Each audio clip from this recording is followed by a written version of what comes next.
Fala pessoal, estamos aqui mais uma vez no podcast do Instituto Valorize, mais um episódio, dessa vez com a fera aí, Dr. Igor Conterato.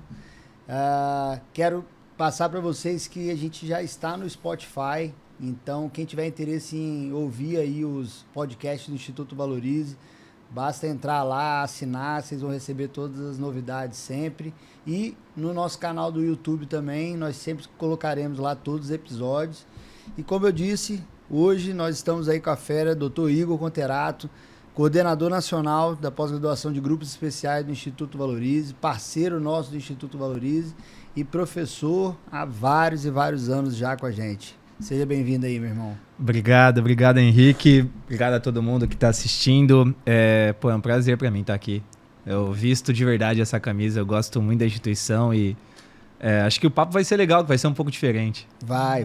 Hoje a gente vai conhecer a história aí, a vida do Igor dentro da educação física, conhecer também sobre toda a trajetória dele para chegar hoje e ser um dos maiores especialistas em exercício físico aplicado à pessoa idosa do Brasil. Então fiquem aí até o final, que eu tenho certeza que vai ser uma aula não só de vida, mas de conhecimento para todos vocês. Antes, quero te dar um presente aí do Instituto Valorize. Olha, eu chego ganhando presente, que legal. Isso aí, um bonezinho aí pra você. Aí sim, hein? Agora que você é morador de Balneário Camboriú, vai ficar na prainha lá dando essa corridinha e já vai com o boné do Valorize. Pois é, isso é muito bom, muito obrigado mesmo, muito bonito. Isso aí. Pra quem não sabe, o Igor já morou em todas as regiões do país. Há pouco tempo estava aqui em Vitória, mas aí gostou demais de praia e foi agora para Balneário também. A próxima é qual, Igor? Então, eu tô descendo, né? Eu comecei na ponta do mapa, eu comecei em Natal, desci para Salvador, para Vitória e agora eu tô em Balneário. Eu acho que a próxima é Porto Alegre. Ou Uruguai, né? Ou Uruguai. Eu vou fazer igual a Ruda, eu vou pro Paraguai. Isso aí. Vou descer. Não tenho, acho que por enquanto, nesse momento, eu quero ficar lá e acho que eu precisava desses novos ares e foi legal. A escolha... Me fizeram uma pergunta sobre isso hoje. Por que Santa Catarina? Eu respondi, porque eu tava devendo aqui em Vitória, tive que ir embora. Na verdade, não, porque eu quis. É só porque eu quis. A questão foi essa. Acho que eu consegui essa liberdade de poder morar em qualquer lugar que eu queira. Porque hoje o meu trabalho permite isso. E tô bem feliz. Eu precisava dessa mudança. Que legal. Balneário, eu acho que não tem como a pessoa ficar triste em morar lá, não, viu? Vou te falar. A qualidade de vida é linda, assim. Esse feriado agora, eu fui pra praia andar. E aí fui pela praia, voltei pelo calçadão. E aí eu vi um monte de idosos, homens, no calçadão ali da praia, jogando dominó. Pô, que bacana. E aí eu olhei e falei, tá vendo? Sou eu. Essa vida que você quer. Sou eu. Eu quero ser esse idoso jogando dominó de frente pro mar, assim. Legal. É uma qualidade de vida bem legal. Balneário, às vezes que eu estive lá, é uma cidade sensacional, uma cidade bonita e que acho que você vai gostar bastante. É bem parecido com Vitória, assim, um pouco, mas é um lugar legal, tomara que dê tudo certo. Mas, Igor, eu queria também queria que você pudesse colocar aí a Bíblia, que é o livro do Igor sobre grupos especiais. Quero que você conte um pouco sobre o livro. E literalmente, quando está escrito aqui a Bíblia, não é porque tem nada de religião, não. É porque é dessa grossura aqui um livro. E para ler, menino, tem que estar com disposição para estudar, porque racha a sua cabeça de tanto conteúdo que tem ali. Mas o profissional de educação física que não tem esse livro em casa, meu filho, tá para trás, porque é sensacional. Eu já li, confesso que não li tudo, li uma parte, mas tô na pegada de ir lendo aos poucos. Mas conta aí, Igor, um pouquinho sobre o seu livro, o lançamento, como é que foi. Obrigado. Primeiro, pelas palavras do livro, eu tenho um carinho gigante, porque assim, eu entendo que um livro, ele é algo que, querendo ou não, ele se torna perpétuo. Então, o conhecimento dele precisa ser um conhecimento que não pode ser tão genérico, mas não pode também ser tão aprofundado como num curso que a gente ministra. No entanto, eu não conseguiria de jeito algum ministrar um curso com 13 grupos especiais diferentes. Então, o primeiro ponto eu tive a ajuda de outros professores e que me ajudaram bastante na construção desse livro. Foram 4 anos escrevendo ele. Foram 4 anos debruçados em cima dele. Você diz que eu não li ainda inteiro. Eu li ele 8 vezes.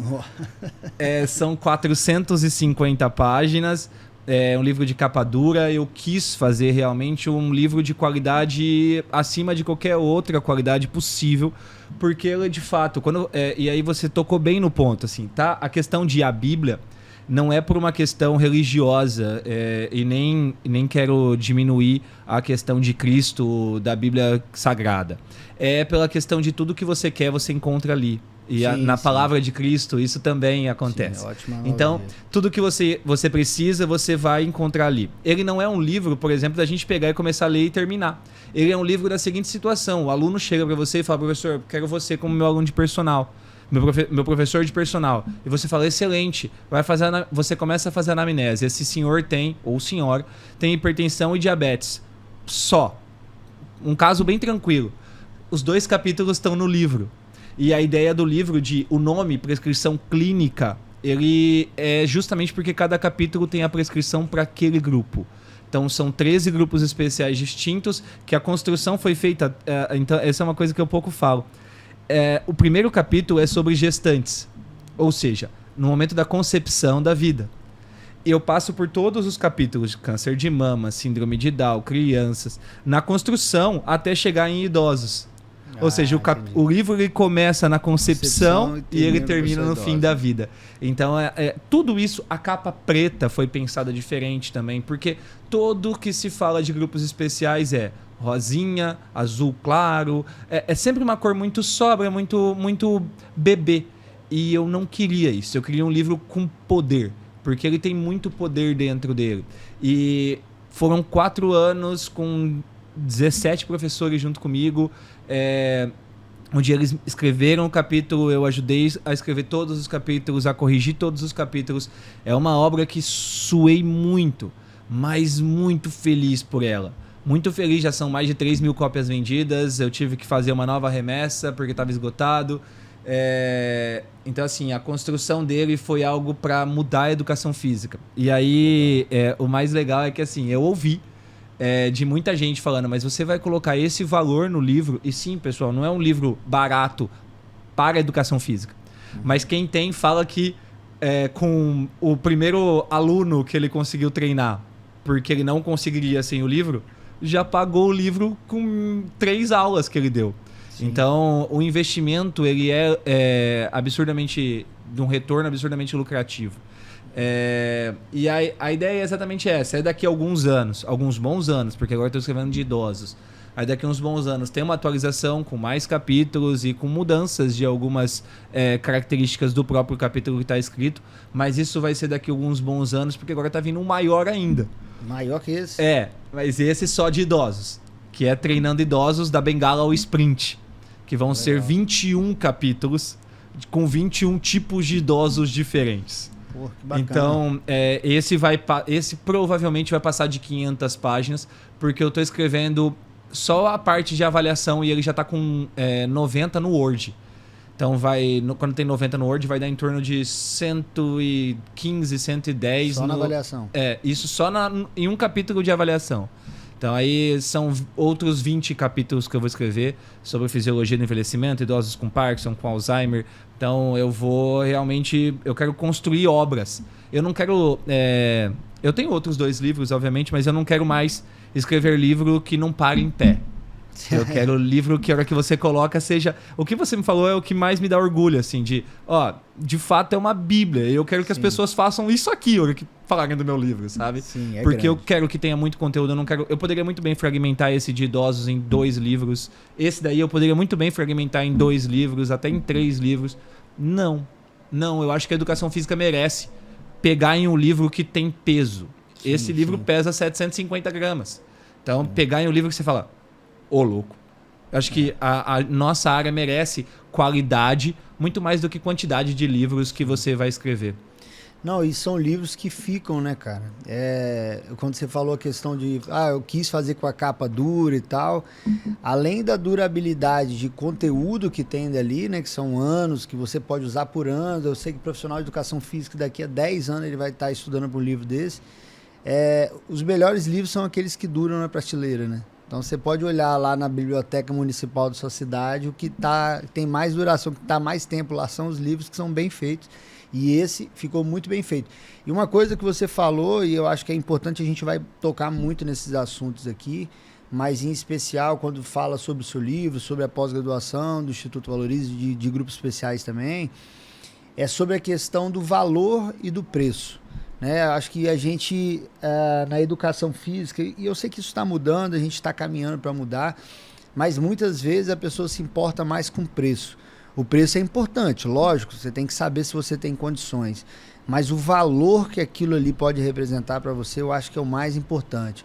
Eu até falo com o pessoal que trabalha no Valorize, quando vocês forem oferecer uma pós-graduação, mostra primeiro o valor da pós-graduação. Ah, não, eu falo o valor, o preço. Não, você fala o preço. Fala o valor, fala o que a pessoa vai ter com essa pós-graduação, porque eu acho que é o mais importante. E é o que acontece com um livro desse. Eu acho que a gente tem que mostrar o valor. Eu fiz questão de bater no ponto do livro, porque eu sei que a pessoa que estiver vendo o podcast, que for adquirir esse livro, ela vai estar com um material que ela vai utilizar o que você falou. Chegou um cliente querendo, é hipertenso, ele tem como chegar lá, chegou um gestante, ele tem como ver. Então é isso que é importante, a gente saber o que aquilo vai agregar para a vida. E esse livro, recomendo, pessoal, quem tiver interesse, manda um direct lá, @Igor Conterato, Dr. Igor Conterato, tá, né? Não, Igor Conterato. @Igor Conterato, só mandar um direct falando, eu quero a Bíblia de grupos especiais, que ele vai mandar as instruções lá para você. É isso? Não, é isso. Tem no meu site, que é igorconterato.com.br também. Eu acho que essa questão do valor e do preço, né? Então, assim, eu falo isso sempre na pós, inclusive. Eu vou falar isso amanhã na aula. Eu acho que a principal... E eu não quero destruir a pós, mas assim... A principal característica de você fazer uma pós-graduação é passar 16 encontros com uma galera da sua área que trabalha, que tem interesse em trabalhar com a mesma coisa que você. Porque o que acontece? Esse é o principal ponto da pós, mais do que nós como professor. Por quê? Se eu tô na pós e eu tenho uns 2 ou 3 horários vagos, só que surge um aluno para mim que não cabe dentro do horário para mim, porque eu não tenho mais aquele horário, e eu indicar um aluno, um amigo da pós, que eu não indicaria se eu não estivesse fazendo a pós, esse amigo já fez a pós de graça.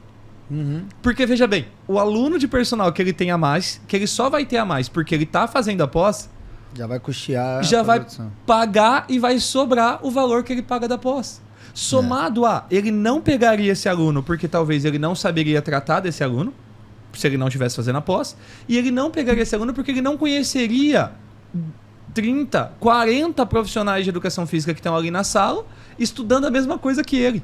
Então, além de todo o conhecimento que os professores conseguem passar para pós, o aluno precisa ter network para poder...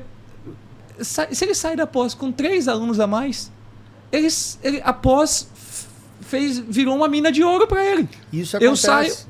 Não, isso acontece. Tem que acontecer. A gente recebe relatos disso daí. E aí eu falo da questão do valor, né? Porque você pensa em preço, e você não entende o valor do negócio. Henrique, eu tenho curso que se você conseguir ou tratar um aluno de personal por um mês, tá pago.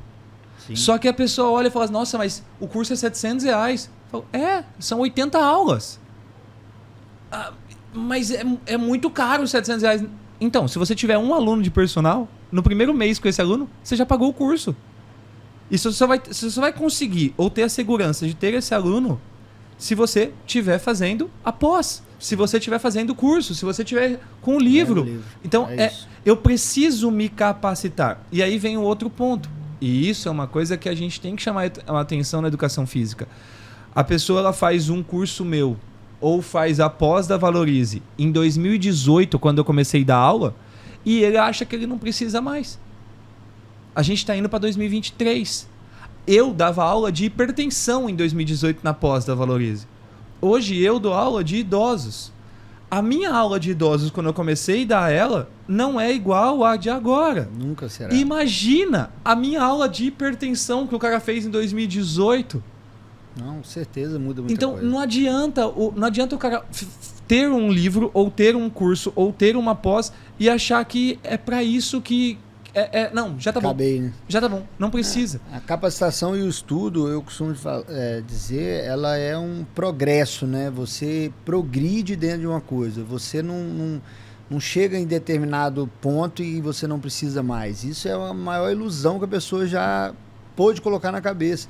Então, é uma progressão, é uma disciplina. Você tem que se manter estudando, você tem que se manter se capacitando, porque o mercado, ele muda. E eu não digo só estudar, vou só estudar idosos, aí só minha vida inteira. Não, pô, você estuda gestão, você pode entrar em hipertensão, você pode entrar em diabetes, então você pode estudar marketing. Então, tem várias áreas que você pode se manter capacitando. Agora, o que não pode é parar. E, tipo assim, fiz uma pós em 2018 que tinha o Igor lá, nunca mais eu estudei, nunca mais eu fui atrás, nunca mais eu consumi aquele conteúdo. E aí a pós não vai valer de nada, porque uma hora vai... E ele aplica. Ele aplica o conhecimento. E ele tem resultado. E bacana, ele tem resultado. Ah, não, professor, mas eu tô tendo resultado, pra que eu vou fazer outra pós? Pra que eu vou estudar de novo? Pra que eu vou fazer a mesma pós? Simples, porque não é a mesma pós de 2018. Sim. A gente, para quem tá assistindo, a pós, e aí eu falo especificamente da de grupos especiais, que é onde eu estou mais acabou de mudar. Mais inteirado. Agora, recente, tem um mês. Ela é mutável, ela muda muito. Então, assim, a gente mudou módulo, a gente acrescentou módulo, a gente colocou módulo a gente tirou um módulo e colocou um módulo de ansiedade e depressão. Sim.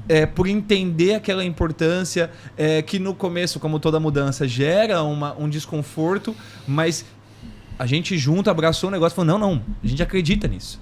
Então, do mesmo jeito, eu falo isso sempre, em todo lugar eu falo isso, do mesmo jeito que eu tenho um carinho gigante pelo livro, eu tenho um carinho gigante pela pós. Sim. Porque eu vejo como é a menina dos meus olhos, assim, e o poder que a Valorize tem de, a gente vai ter uma disciplina agora de autista. Tá bom, vai ter uma disciplina de autista. Henrique, pode chamar qualquer pessoa? Qualquer pessoa. Caramba! Isso é um assim. Poder incrível. Aí eu falo, então tá bom, então eu vou chamar o melhor cara que dá aula de autista no país, cara. E aí o cara tem um instituto.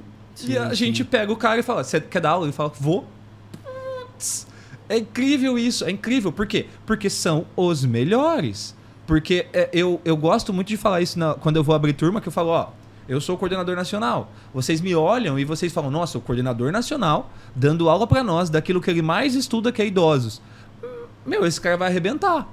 E eu falo, e a minha aula não é a melhor. E eu nem quero que seja. Eu luto pra ser, mas eu nem quero que seja. Porque eu quero que as pessoas olhem e falem, não é possível.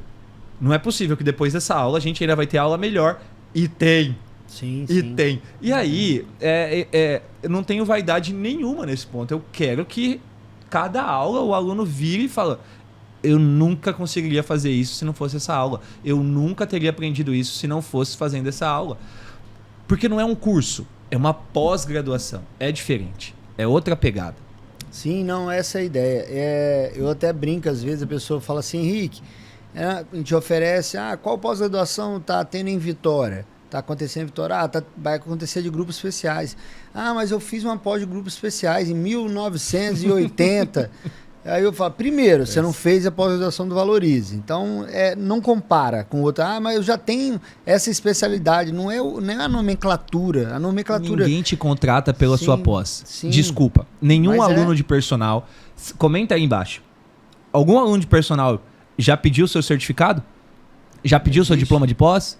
Não existe. Não é conhecimento. Mas isso é uma cultura brasileira isso aí. A gente cultua o papel, né? A pessoa fica, eu tenho que ter aquele papel, eu tenho que ter aquilo lá. E ela não pensa no conhecimento. E aí, às vezes, chega gente e fala assim, mas tem uma pós de grupos especiais em tal instituição que é bem mais barata que a sua. Eu falo, realmente, não vou discordar de você, não. Tem muito lugar mais barato que o nosso. Mas uma coisa eu garanto para os alunos, sempre, não tem nenhuma que entrega o que a nossa entrega. Isso eu bato no peito para falar, muito por causa, depois que você entrou como coordenador nessa pós-graduação também, a forma que você aperfeiçoou, a forma que você orienta os professores, a forma que os professores abraçaram esse projeto, Porque eles sabem, todos os professores que dão aula na pós-grupos especiais, eles sabem o quanto que aquilo vai ser importante para o aluno que está ali. O Cadu, que você acabou de falar de autismo, quando eu conversei com ele, ele ficou super empolgado. Ele falou, cara, eu tô feliz demais que uma pós-graduação quer colocar autismo na grade, isso é maravilhoso, eu tô brigando por isso há muitos anos. E foi muito doido, né? Porque você vira pra mim e manda mensagem. Eu tava em Itajaí, inclusive. Aí você mandou, tava procurando apartamento, você mandou mensagem. Eu acho que a gente podia colocar a disciplina de autista. Aí eu te mandei assim, já tem o professor, eu só não sei qual disciplina que eu troco. Aí você, não precisa trocar, só aumenta, bota uma a mais. Falei, então tá aqui o professor, tipo, tava rápido, né? Tava muito aliado, assim, eu tava batendo cabeça já, pensando, o que eu ia tirar, meu Deus, como que eu vou tirar uma disciplina pra colocar autista? Eu preciso colocar autista. Eu tenho um orgulho danado, e é exatamente por isso. Pela questão dos professores estarem nesse projeto abraçados e com a mesma força de fazer o negócio ser diferente de tudo que já existiu. E não, só para você ouvir, a gente não tá falando isso fazendo comercial, não. A gente nem precisa fazer comercial da pós. É só pelo orgulho que a gente tem do nosso produto. Eu acho que é o orgulho do nosso produto, é o orgulho do nosso trabalho. Porque... eu vivo isso aqui, eu vivo educação física, eu não sei fazer outra coisa. Eu acordo educação física, eu durmo educação física, é o meu trabalho, mas é o que eu mais amo, na verdade é o que eu sei fazer.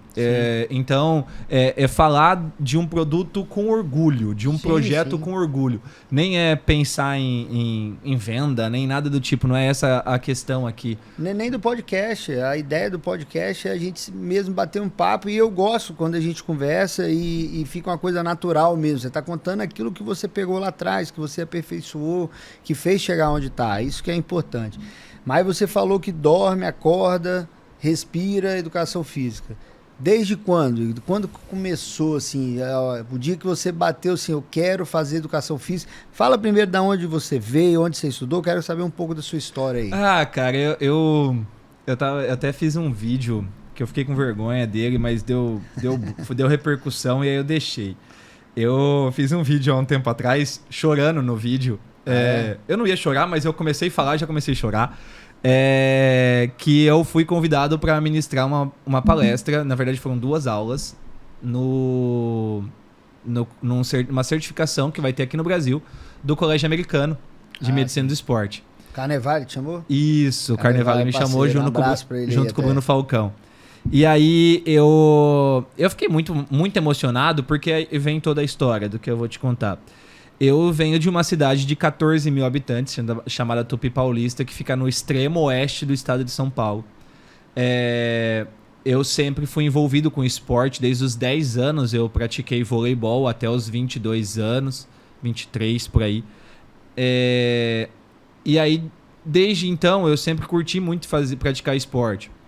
Quando eu comecei a fazer o cursinho para passar no vestibular, porque minha mãe disse, olha, filho, eu não vou conseguir pagar você numa faculdade privada. E aí eu fazia Cefam. Para quem é do estado de São Paulo, vai lembrar. O Cefam era o Centro de Aperfeiçoamento de Ensino Superior e Magistério e tal. Então eu sou formado a professor de 1ª a 4ª série. E aí eu fiz esse ensino técnico. E o Cefam te pagava um salário mínimo para você estudar das 8 às 17. E aí eu fazendo o Cefam, e eu conseguia pagar o meu cursinho com o dinheiro do Cefam. No cursinho eu já falei, eu quero fazer educação física. E todo mundo da minha escola falava, o Igor vai fazer educação física. Eu falei, não sei não. Aí a hora que eu comecei a fazer o cursinho, eu falei, de fato, eu vou fazer educação física. E então eu sempre estudei em colégio público, sempre. E minha mãe disse, filho, se você não passar, eu não vou conseguir pagar, porque na época minha mãe pagava a faculdade da minha irmã de publicidade. Eu falei, não, tudo bem, mãe. Eu entendo. E aí eu passei numa particular, com bolsa 100%, e aí eu ia fazer nessa particular, em Tupã. É uma cidade que fica a 2 horas de Tupi. Tem que falar devagar. E aí eu passei em último, e eu falo que foi em último, porque eu passei em 5º na lista de espera para educação física na Unesp em Prudente. E quando eu fui mostrar interesse da vaga, tinha 5 vagas remanescentes. Então eu fui o último a passar. O último, literalmente. O último, literalmente. E aí eu passei em último na Unesp. E eu tenho orgulho de falar disso, porque a gente tá falando dessa questão de valor e preço e tal, não sei o quê, né? E eu nunca fui um aluno que ligou pra nota. O meu negócio era aprender. Então eu queria saber o que eu tava fazendo ali. Eu não me importava se eu tinha tirado 10 ou se eu tinha tirado 8 ou se eu tinha tirado 7 ou 5. Eu queria aprender o que estava sendo dito ali, o que eu estava estudando. Então eu sempre fui esse aluno. Então eu nunca fui o primeiro aluno da sala, mas também nem de longe eu fui o último. Eu sempre fui ali, da média para cima. Só que a hora que você entra numa universidade pública, o barato é louco. Porque a gente tinha que estudar e tinha que estudar muito. Mas não era só estudar ali. Eu comecei a estudar o que estava aos arredores. Então eu tinha aula de anatomia, tá, mas eu ia no laboratório durante o dia. Eu comecei a participar de projeto. Eu comecei a viver a educação física. E eu tive algumas coisas que eu estava até hoje ouvindo um podcast que o esporte me deu. E o esporte me deu muita concentração naquilo que eu tô fazendo. O esporte me deu muito foco em buscar o ser melhor. E o esporte me deu uma coisa importantíssima, que é entender que a vida é um treinamento. Tudo que eu faço repetidas vezes, eu vou chegar na excelência. Isso é uma coisa que todo mundo pode guardar que tá assistindo. Tudo que eu faço repetidas vezes vai me fazer chegar na excelência. Desde que bem orientado. Porque não adianta nada você fazer coisas erradas todos Várias os dias. vezes, né? Tu vai chegar na excelência de como errar. Então, como esportista, a minha vida sempre foi ligada a isso. Então eu sempre fui uma pessoa muito focada naquilo que eu tô fazendo. Então, beleza, vai ser aquilo, então vai ser aquilo. Eu vou até o fim naquilo. Então eu nunca fui uma pessoa que facilmente desistia, mas acontecia. E aí um dia eu tomei uma dura da minha mãe. Eu joguei vôlei profissionalmente, cheguei no meu treinador e falei: tô muito baixo, os levantadores reservas tem 1,90, 1,94, o que eu faço? Igor, é isso, o vôlei tá ficando cada vez maior, os caras. O Maurício tinha 1,88, o Ricardinho já tinha mais de 1,90, o Bruninho já tem 1,90 e tantos. Então, o vôlei veio crescendo. E aí, eu desisti de jogar vôlei. Lá atrás, com 11 anos, eu jogava futebol. Machuquei a perna, desisti de jogar futebol. Tava fazendo inglês. Desisti de fazer inglês. Minha mãe tinha pago o meu semestre inteiro, eu no segundo mês desisti, porque eu não tava conseguindo conciliar com o mestrado. Minha mãe me chamou um dia e falou: você já percebeu que tudo que você começa, você desiste? Cara, eu nunca esqueci essa frase, porque essa frase me trouxe uma sensação de que, cara, eu sempre joguei, sempre fui um cara que treinou, sempre fui um cara que entendeu que o treinamento fazia eu me tornar melhor. Então na vida também vai ter que ser assim. Eu vou ter que treinar todo dia para eu ser o melhor. Dá aquela impressão que a gente sempre bateu na porta na hora de chegar. E não ia, sabe? Não passava. E aí eu bati na cabeça e falei assim, eu tenho uma frase sobre isso, inclusive. Na educação física eu não vou desistir jamais. Dessa eu não desisto mais. Dessa eu preciso treinar todo dia. Porque, Henrique, eu demoro muito mais para fazer as coisas do que os outros, bicho. Eu não sou Fabrício Boscolo. Eu não sou Paulo. Que os caras pegam as coisas assim, ó. Eu tenho dificuldade de aprender as coisas. Óbvio que muitas coisas a gente, com a experiência, né, a excelência de tanto treinar, tem facilidade, mas eu tenho muito mais dificuldade que a maioria dos professores que a gente tem na pós da Valorize. A maioria. Só que eu compenso com isso aqui, ó. Horas de bunda. É sentado na cadeira para até conseguir aprender, até conseguir fazer. Fui dar uma palestra no IRSA. Eu tava, desculpa a palavra para todo mundo, me cagando de medo. Porque eu dei uma palestra de 50 minutos contando uma história. No IRSA. Uma única história. Mas por quê? Por entender que eu precisava fazer com que aquelas pessoas que estavam lá vendo coisas técnicas prestasse atenção em mim, como alguém diferente. Só que esse tempo foi muito tempo ouvindo podcast, muito tempo ouvindo comediantes, porque o stand-up me ajuda demais dentro da sala de aula. Tempo de comédia, setup, punch, tudo isso me ajuda muito. Então, o que você disse? Você não pode só estudar a parte técnica.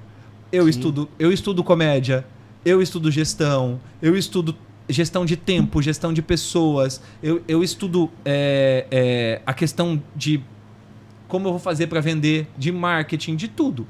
Porque o que eu entendo é realmente de treinar todos os dias para chegar na excelência. Mas eu vou chegar lá. Acabei a faculdade, já inserido em projetos voltados a envelhecimento. Meu professor de mestrado falou, quer fazer um mestrado? Eu falei, quero. Aí ele segura um ano, porque eu tô com os alunos aqui para entrar, e depois você faz. Eu falei, excelente. Trabalhei pra caramba naquele ano, publicando artigo, escrevendo, a questão do treinamento pra vida, todo dia treinando para chegar na excelência, todo dia. Entrei no mestrado. No mestrado foi a única coisa da minha vida que eu falei, de fato, aqui tá bom. Porque eu fiquei aquele ano trabalhando muito dentro da faculdade. E, putz, eu passei perrengue aquele ano demais financeiramente. Mas eu precisava passar no mestrado. Eu me fechei na minha vidinha para conseguir passar no mestrado, porque o mestrado era em fisioterapia. E aí, talvez todos vocês que estejam assistindo vão entender essa história e vão se aproximar do que eu tô falando. Eu, buscando uma palavra de incentivo de um amigo, falei, bicho, eu tô com muito medo de não passar. Eu não sei o que vai ser se eu não passar nessa prova, porque era da fisioterapia. E aí ele virou pra mim e falou assim, velho, você tentou na UEL e não passou, que era educação física, tu acha que você vai conseguir passar em fisioterapia? Nunca duvide de um atleta. Nunca. Porque a zona de desconforto é a minha zona de conforto. Nunca duvido de um atleta. Eu me fechei num nível que eu passei em segundo no mestrado em físio. Top. Eram 12 vagas, eu passei em segundo no mestrado em físio. Então foi o momento que eu falei, caramba, é isso aí. É isso aí que eu quero fazer. E aí foi o mestrado voltado a idosos octogenários. Então, meu mestrado foi voltado a condições de saúde de idosos com 80 anos e mais.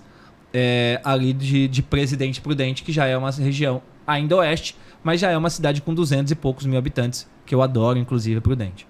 Terminei o mestrado, fui fazer doutorado, e aí vem outra história igual da Unesp, igual da graduação.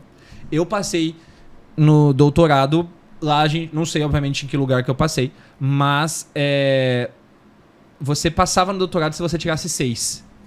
Prova de português e prova de inglês. A prova de inglês, uma baba. A prova de português é de arrancar o cérebro da pessoa, assim, por completo. Você arrancava o cérebro de dentro, assim, da cabeça e tirava. Você saía acéfalo do lugar. Eu nunca vi uma prova tão difícil. Eu gosto de contar que tava a pergunta era assim, ó. A palavra X pode ser substituída no texto sem que ocorra mudança de interpretação por 5 alternativas. Eu não sabia o que significava a palavra e nem as 5 alternativas. Foi a pior prova da minha vida. E eu tirei 6. E era o que precisava. Passar. E aí eu passei no doutorado da USP. Provavelmente em último também. E não tô nem aí. Porque lá dentro, ninguém sabe quem passou em primeiro, quem passou em último. E não tem diferença cognitiva, intelectual, porque é só uma prova. É realmente um processo de paciência. Passei e fui onde eu fiz o doutorado na USP. E aí, a mesma coisa, no doutorado trabalhando com idosos, mas aí já trabalhando com uma questão de voltada à atividade física e músculo-esquelética. E aí foi toda voltada à sarcopenia, à osteoporose, a problemas osteoarticulares. E aí eu entendi que eu não estudava idosos. Eu estudava grupos especiais. E idosos era o carro-chefe, porque o idoso normalmente é uma pessoa com multimorbidade. Então, tem mais do que 3 doenças ali. Então, eu entendi que eu trabalho com grupos especiais. Idosos é só o número da idade daquela pessoa que tem mais doença. Mas eu tenho uma pessoa mais jovem, eu também consigo trabalhar.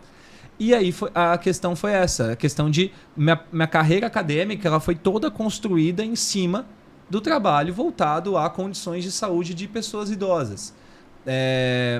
E isso me surgiu, nesse meio tempo, a oportunidade de me mudar para Natal. Então, eu fazia doutorado em São Paulo ainda, e aí eu comecei a mandar e-mail para todos os lugares do país. Você fez São Paulo capital, doutorado? São Paulo capital, Aí, imagina, é isso que é muito louco também, né? Um moleque de 14 mil habitantes, da cidade de 14 mil habitantes, tá morando na cidade de 11 milhões de habitantes. No intervalo de 10 anos aí. Foi em 2004 que eu comecei a faculdade, em 2012 eu comecei doutorado. intervalo de 8 anos, então. E em 2014 eu me mudei para Natal, ainda fazendo doutorado, mas já tendo cumprido as disciplinas. E aí eu recebi a proposta do Leônidas, eu mandei e-mail para todas as faculdades que eu via na vida, eu mandei e-mail de todos os lugares do país, porque eu queria trabalhar, eu queria dar aula, eu queria parar de ficar dentro do laboratório e dar aula. E aí em 2014 eu me mudei para Natal, o Leônidas acreditou em mim, nunca tinha me visto na vida, confiou, viu meu currículo, viu minha aula e tal.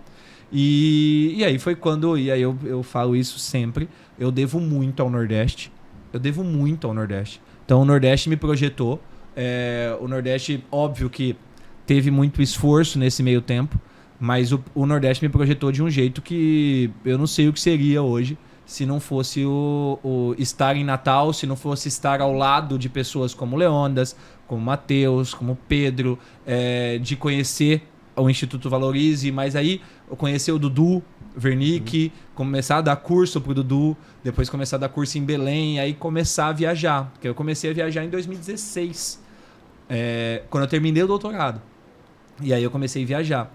Eu gosto bastante de falar sobre isso, que assim, de 2004, quando eu comecei a faculdade, até 2016, são 12 anos.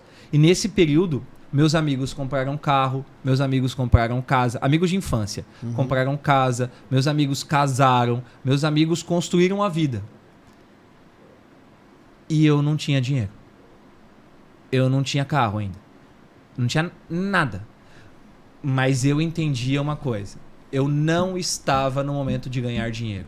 Eu estava no momento de fazer dinheiro. Isso na minha cabeça sempre teve muito claro, assim.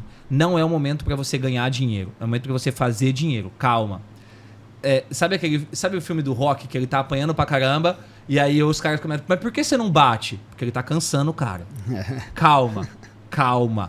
Eu tava desse jeito. Tomando porrada pra tudo quanto é lado. E eu só pensava, calma. A hora que começar... A hora que for a hora, aí o negócio vai ser legal. E foi exatamente isso. A hora que eu terminei o doutorado, virou a chave. Falei, não, agora tá na hora de ganhar dinheiro. Chega de fazer. E aí foi nessa construção realmente. Então eu pensava assim, eu tenho dinheiro para pagar minhas contas. É isso que eu preciso. Dinheiro para pagar minhas contas. É isso que eu preciso. Porque tudo que eu ganhava mais, eu investia em mim. Tudo que eu ganhava mais, eu investia em mim. Eu investia em tudo. Em curso, em livro, em viagem. Cara, eu já fui de Natal, São Paulo, de avião, para ter uma reunião de 2 horas com a minha orientadora e voltar para Natal, no mesmo dia. Mas por quê? Eu cheguei para ela e falei assim, a senhora precisa que eu esteja aí? Ela, preciso. Eu falei, então eu tô indo. E eu tirei do meu bolso uma passagem de Natal para São Paulo para poder ter reunião com ela presencialmente, porque ela queria que eu estivesse lá. Porque quando eu saí de São Paulo para Natal, eu assumi uma responsabilidade que eu estava fazendo doutorado fora de São Paulo. Então, se ela precisasse, eu ia. E aí eu bati em São Paulo, voltei para Natal. No mesmo dia, eu não dei aula de manhã e eu dei aula à noite. E eu tinha ido para São Paulo e voltado. Responsabilidade. Sim, então, eu investi em mim. A hora que virou a chave em 2016, eu falei, não, chega. Agora tá na hora de colher os frutos que eu plantei. Tá? Isso é uma outra história que se você quiser, a gente começa a conversar. Assim. Eu sempre tenho isso na minha vida. Eu sempre paro e falo, o que eu tô plantando? Sim, isso é importante. O que eu tô plantando? Então, o livro. Foram 1000 cópias, não foram 1000, foram 800 e poucas cópias vendidas no pré-lançamento. O caminhão do correio foi em casa, aqui em Vitória, buscar os livros. Caminhão do correio. Porque eu não conseguia levar para os correios. O cara dos correios veio na minha casa buscar os livros. Então, assim, foi uma coisa tão absurda, que eu só agradecia. Eu lembro que eu falei para minha mãe, mãe, eu tenho medo de acontecer alguma coisa ruim comigo. Ela, por quê, filha? Foi porque tá acontecendo tanta coisa boa, né? Que eu tenho medo. A gente fica desconfiado, né? Aí ela, filho, só aproveita, porque você já se ferrou muito na vida lá atrás pra agora tá colhendo. E aí, exatamente. E é muito louco que eu comecei a pensar assim, tá, agora eu tô colhendo. O que eu tô plantando? Então, mesmo em momentos de colheita, eu tô pensando no plantio. Assim. E mesmo no momento de colheita, eu tô pensando, tá, mas o que eu posso fazer pra evoluir? O que eu posso fazer pra mudar? E aí eu volto na história que eu comecei. E aí foi onde eu me emocionei no vídeo. Porque depois de toda essa história que eu contei, um menino que saiu de uma cidade de 14 habitantes, que estudou em colégio público a vida inteira, que fez cursinho de 6 meses pagos do próprio bolso, porque minha mãe não tinha condições. Eu nunca passei fome. Eu sou de uma família com uma classe boa, classe média. Mas nunca passei fome, nem de longe. Não sou coitado. Mas nunca tinha condições de estudar em objetivo, porque só tinha objetivo, só tem objetivo na minha cidade. Não tinha condições de estudar em objetivo, então eu estudava em colégio público, fazer faculdade em faculdade pública, mestrado em faculdade pública, doutorado em faculdade pública. O menino que nunca foi o primeiro, de repente dá uma palestra no maior evento fitness da América Latina e no outro mês dá uma aula pro Colégio Americano de Medicina do Esporte. Eu olho o que está acontecendo na minha vida e falo... Aí eu tô na maior instituição de ensino superior, no maior instituto de ensino superior do país. Eu sou o coordenador dela. Eu olho minha vida e falo... Caramba, que vida da hora. É na hora que a gente fala assim, rapaz, eu não mereço isso não. Aí depois fala, não, eu mereço sim. Eu mereço, mas eu acho demais. Eu curto muito isso. Abri um vinho e tomei sozinho. Eu curto muito isso. Eu paro e falo, putz, que vida da hora. Que da hora isso, que bom isso, que seja isso.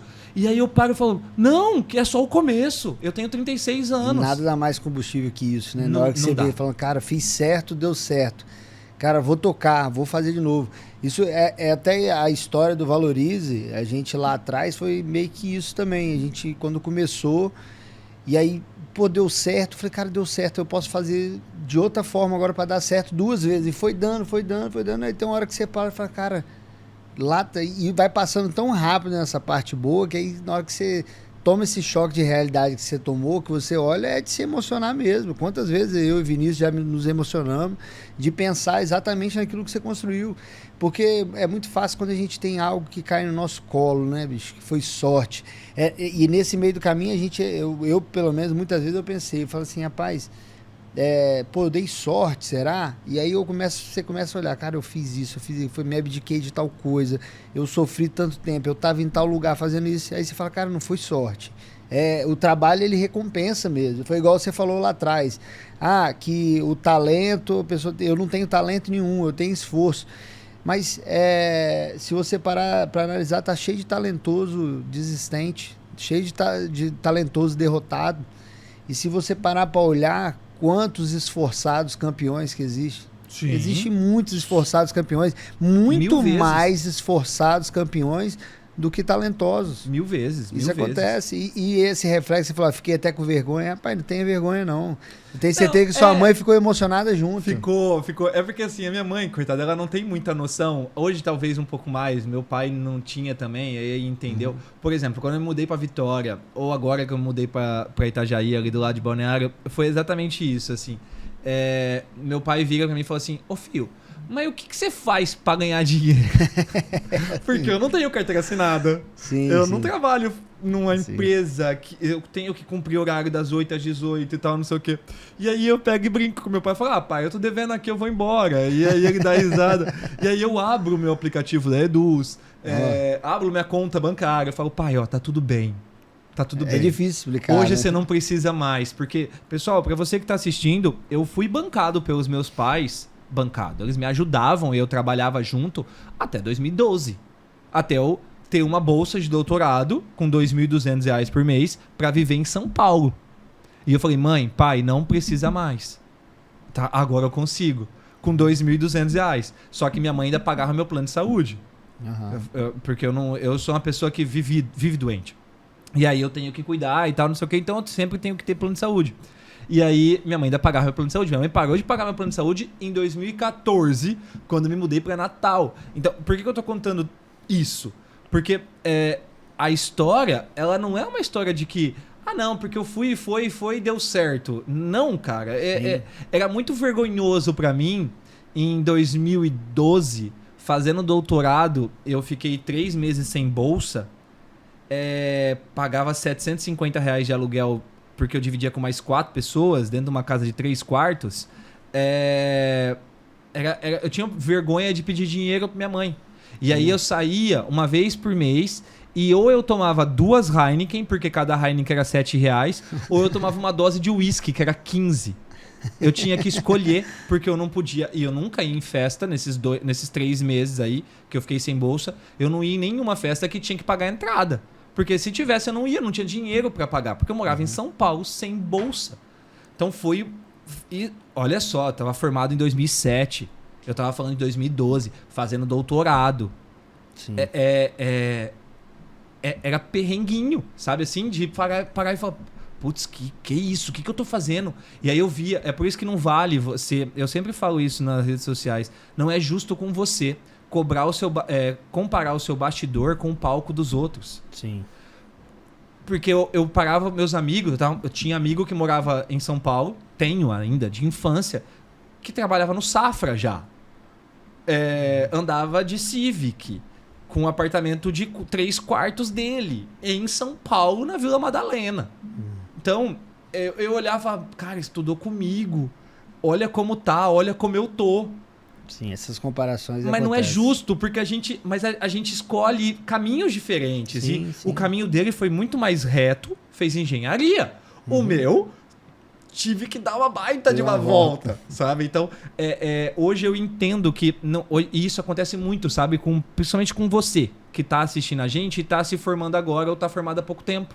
Eu tenho alunos de mentoria com 2 anos formado, 3 anos formado, que tá com 10 alunos e fala, professor, eu acho que eu não sou bom. Eu falo, por que você acha que você não é bom? Aí, não, porque tal pessoa tem 17 alunos. Eu falo, faz quantos anos que ele é formado? 20. Então...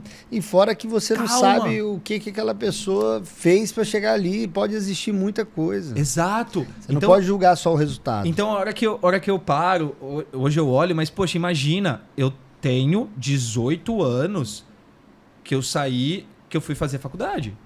Faz 18 anos que eu comecei a fazer faculdade. Tem 14, 15 anos que eu estou formado. Então, e nesse tempo, eu não parei. Eu não paro. Eu vivo isso todos os dias. 24 horas do meu dia. Eu tava... Esse feriado... Eu tava eu fui na praia, passei e tal, dei uma volta, tomei uma, fui pra casa. Cheguei em casa, era 6 horas da tarde, falei, quer saber? Eu vou fazer um post que eu acho que tá todo mundo em casa. E aí fiz um post de venda. E eu tirei R$1.000 naquele dia. Sim. 6 horas até as 10 da noite. Tô falando de números mesmo, das 6 até as 10 da noite.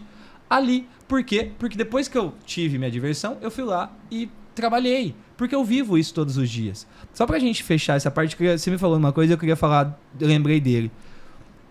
Não quero passar o que o Thiago Leifert passou. Em outras proporções, o Thiago Leifert saiu da Globo porque ele estava num nível de cansaço e estresse, segundo ele, que ele não queria viver.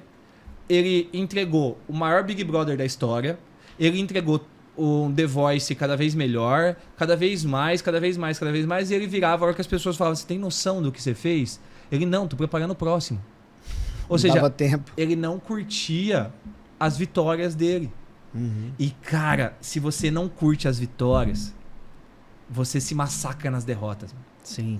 E a gente tem derrota, é impossível não Tem ter. vários. Então, vários. se você não curte as vitórias, tu se massacra nas derrotas. Então, eu comecei a ser assim.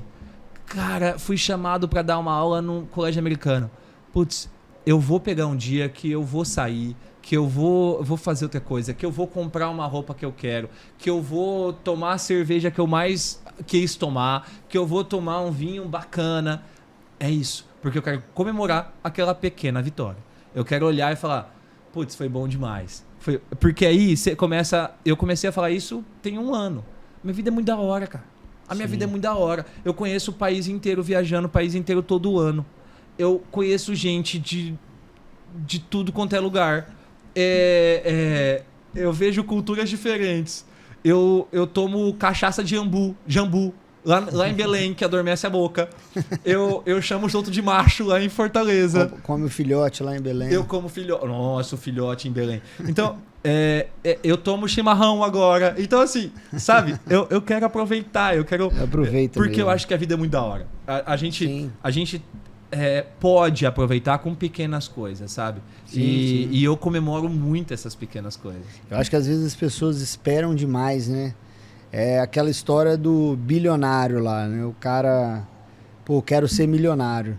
O dia que eu for milionário, eu vou ter isso, isso e aquilo, eu vou pra tal lugar. Ele vira milionário. Aí ele fala, cara, eu sou milionário agora.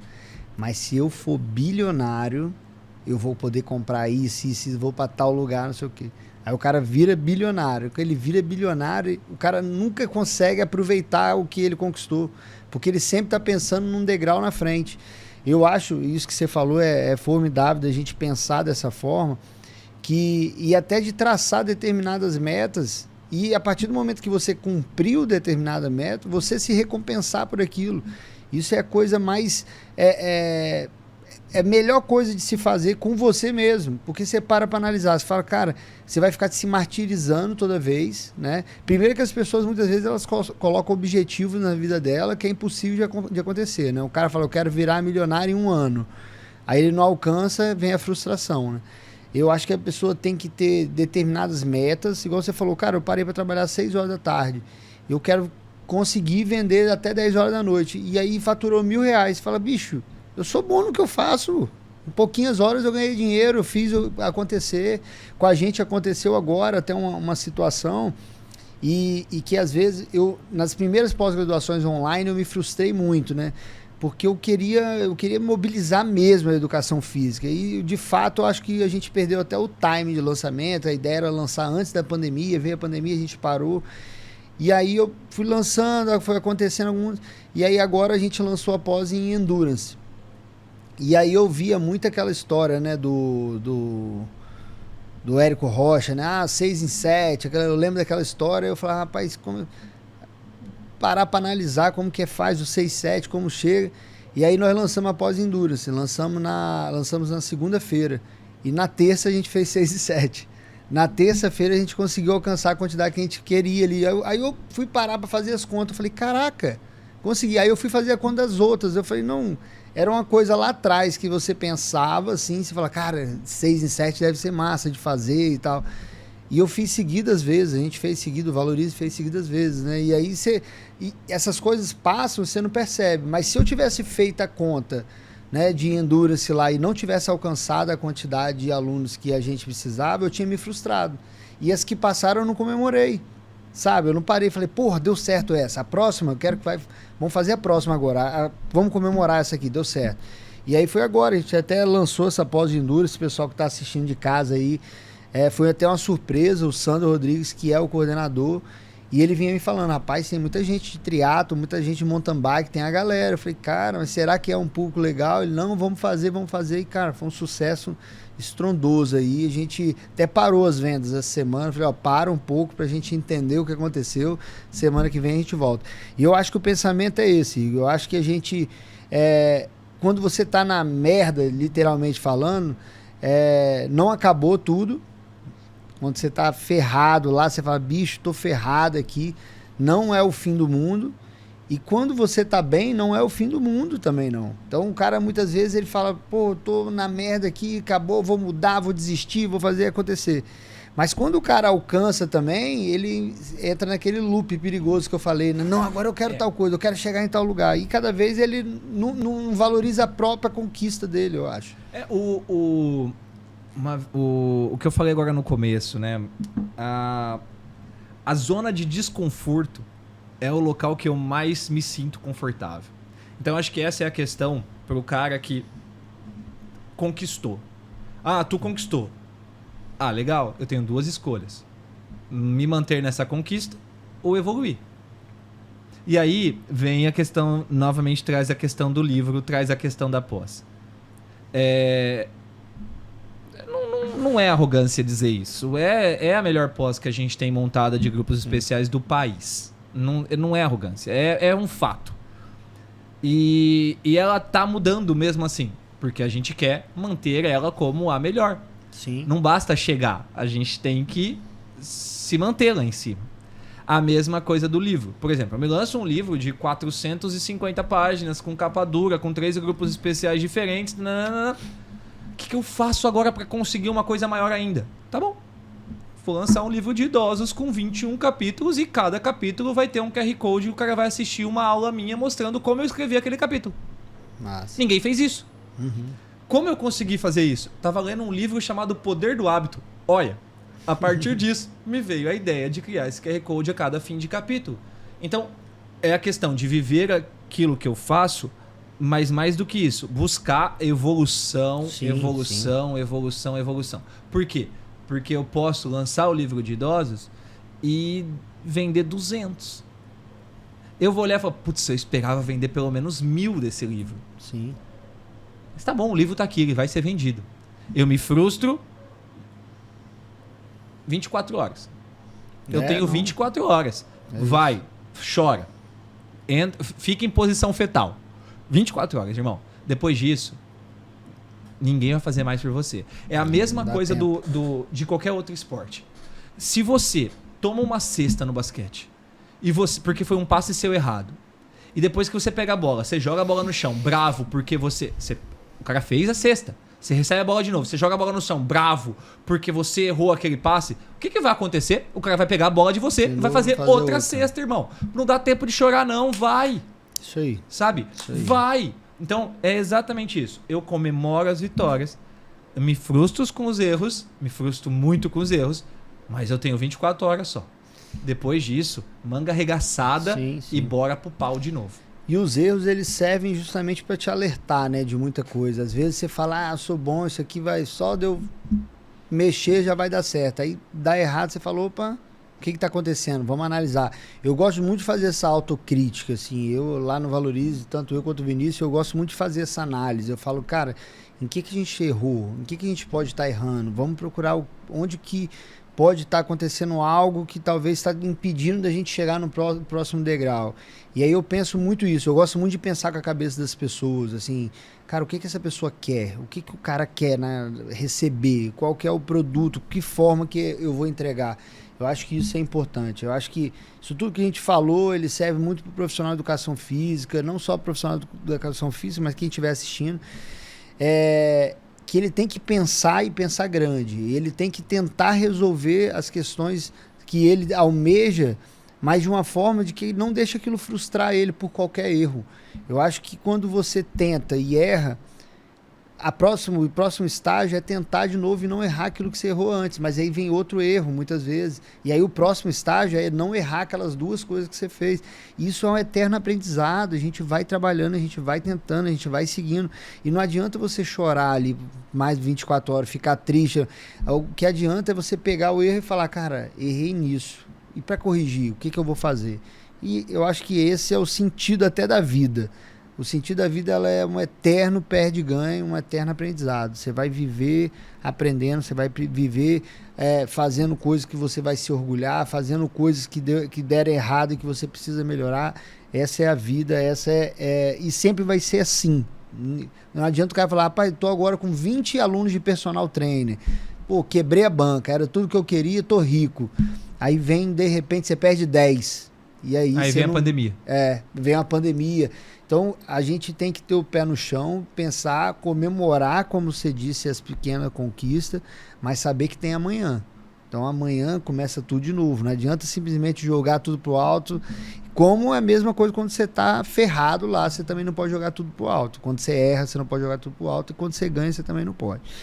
Mas é isso, cara. Eu acho que foi um recado importante pra galera que tá em casa. A ideia até do podcast é isso. A gente trazer bastante essas experiências pessoais, porque às vezes a galera já tá conteúdo, e a gente não consegue aprender sobre quem é o Igor, o que o Igor passou. Às vezes o cara olha, o coordenador do Valorize, doutor Igor Conterato, tá com a vida ganha. É muito fácil ele falar que ele ganhou R$1.000 em poucas horas. Mas e o que ele passou? Né? E o tanto que passou? Não, e até hoje eu estudo eu compro cursos de marketing, eu estudo cursos dos... Eu tenho estudado as aulas dos professores da pós, inclusive, porque eu tenho assistido as aulas de biomecânica, as aulas de grupos especiais que a gente tem na pós digital. É isso, cara. Eu gosto de falar sobre isso porque, assim, de verdade, a única diferença minha para quem tá aí como personal é que eu tenho mais tempo de carreira. É só isso. É só isso. O que eu hoje tenho com a educação física, eu nunca pensei que tivesse. Nunca. Porque é o que você falou. As minhas metas nunca foram metas há 20 anos. As minhas metas sempre foram metas de 5 anos.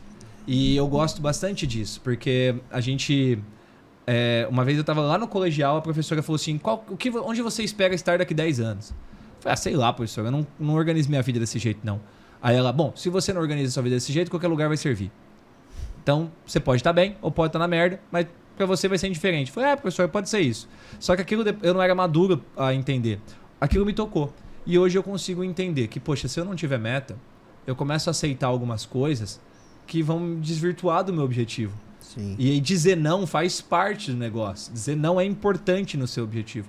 Então, o dizer não e ter metas cabíveis, alcançáveis, fizeram com que eu chegasse onde eu estou por enquanto. E eu entendo aquilo que você estava falando como uma coisa que o Cortella fala. Tudo na vida é sístole e diástole. Cortella fala isso. Em alguns momentos você está em retração, sístole. Em alguns momentos você está em expansão. A pandemia foi um momento para muita gente de retração, de sístole. Só que eu gosto de fazer outra analogia. Eu gosto de fazer que eu tô apertando a mola. Então, eu vou ter momentos da minha vida, e vai começar um momento agora, principalmente esse momento agora que eu vou começar, de fato, a escrever o livro de idosos, que eu tenho que entregar ele até maio. Muitos momentos da minha vida é um momento de retração. É um momento de puxar a mola. Então, quando você puxa a mola, você vai fazendo isso aqui com ela, né? A hora que você solta, Decola. ela vai de uma vez. Então, o meu pensamento é esse. Nesse momento, eu tô puxando mola. Já solto de novo, para poder expandir. Então, se a gente pensar dessa forma, a gente, até nas frustrações, a gente se frustra menos. A gente fala, tudo bem, era o momento de errar, era o momento de cair, era o momento de dar alguma merda. Vamos corrigir agora. Vamos corrigir, porque esse é o momento. E depois a gente vem expandindo. Então, esse ponto é importante. Só pra gente fechar, esse ponto é importante. Muitas vezes o profissional de educação física, o personal, ele trabalha tanto que ele não tem tempo de olhar pra si. Aquela história, né? Trabalha tanto que não tem tempo de ganhar dinheiro. Não tem tempo de ganhar dinheiro. Isso, mas ele trabalha tanto que ele não tem tempo de olhar pra si. E aí, um post meu essa semana deu muita curtida, porque eu postei uma foto minha daqui, ó, pra quem tá vendo, desse lado aqui, que é uma falha que eu tava na barba. Gigante, desse tamanho aqui, ó, por causa de um momento meu em março lá, que eu passei de pessoal, de muito estresse e tal, e eu tava com uma falha enorme na barba. E aí, se todo mundo tá vendo, não tem nenhuma falha nesse momento. Não é porque minha barba tá maior, não tem falha. A hora que eu postei isso, uma galera comentando. Acontece a mesma coisa. Eu perco o cabelo. Eu já pensei, se eu perder cabelo, lascou, porque eu já quase não tenho. Não, eu perco o cabelo, tá não sei o quê. Porque ninguém para pra se olhar. Sim. E aí, porque não dá tempo. Então, isso é um outro exercício importante pra gente evoluir na vida pessoal e na vida profissional. É olhar um pouquinho pra si, olhar para as coisas que você tá fazendo, olhar pro que você tá plantando. Porque aí a gente às vezes nem sabe o que tá plantando e aí não presta atenção no que tá colhendo também. E aí não consegue curtir, não consegue aproveitar. A gente ia falar de educação física, né? Desculpa. Não, mas a gente tá falando. Eu acho que o pensamento é esse mesmo, é levar... Porque a gente tem, Igor, pessoas em casa que admiram o seu trabalho, que se espelham em você. Eu agradeço. E muitas vezes a pessoa ela não entende o processo, ela não entende que o que ela está passando agora e o que pode ser a mesma coisa que você contou lá atrás, sabe? E eu acho importante levar isso, eu acho importante mostrar que o Igor, o doutor Igor, ele teve um momento de fraqueza na vida dele, assim como o Henrique também teve um momento de fraqueza, momento de dúvida, momento de questionamento, momento de estresse, momento de alegria. E que tudo é um processo, não adianta a gente querer pular esse processo, não adianta a gente simplesmente falar assim, não, eu já quero ser o doutor Igor Conterato, eu sou estudante de educação física. Eu até brinco, né? Eu falo assim, o maior problema do profissional de educação física é que quando ele forma, ele já acha que ele é o personal trainer. Né? Ele já sai falando personal trainer. Do que eu lembro da faculdade de educação física, né, quando eu fiz, é que eu tinha aula de ginástica artística, eu tinha aula de um monte de coisa lá. Mas o que eu menos tive aula foi de fato de musculação, que eu nunca tive aula de personal trainer, nunca tive aula de marketing, nada disso. Então, assim, o cara já achando que ele já sai da faculdade achando que ele é personal trainer, achando que ele é do marketing, que ele tem que começar a criar conteúdo. E calma, cidadão, vai com calma. Procura se especializar, procura se capacitar, procura entrar no mercado de uma forma correta, para você não ter que perder tempo mais do que você acha muitas vezes que é perder tempo se capacitar. O cara, não posso perder tempo, tem que ganhar dinheiro. Eu concordo, o cara sai da faculdade, a primeira coisa que a gente pensa, agora é a hora de ganhar dinheiro. E muitas vezes é a hora de gastar mais para chegar num ponto que você quer. Sim. Mas é isso, o pensamento é esse.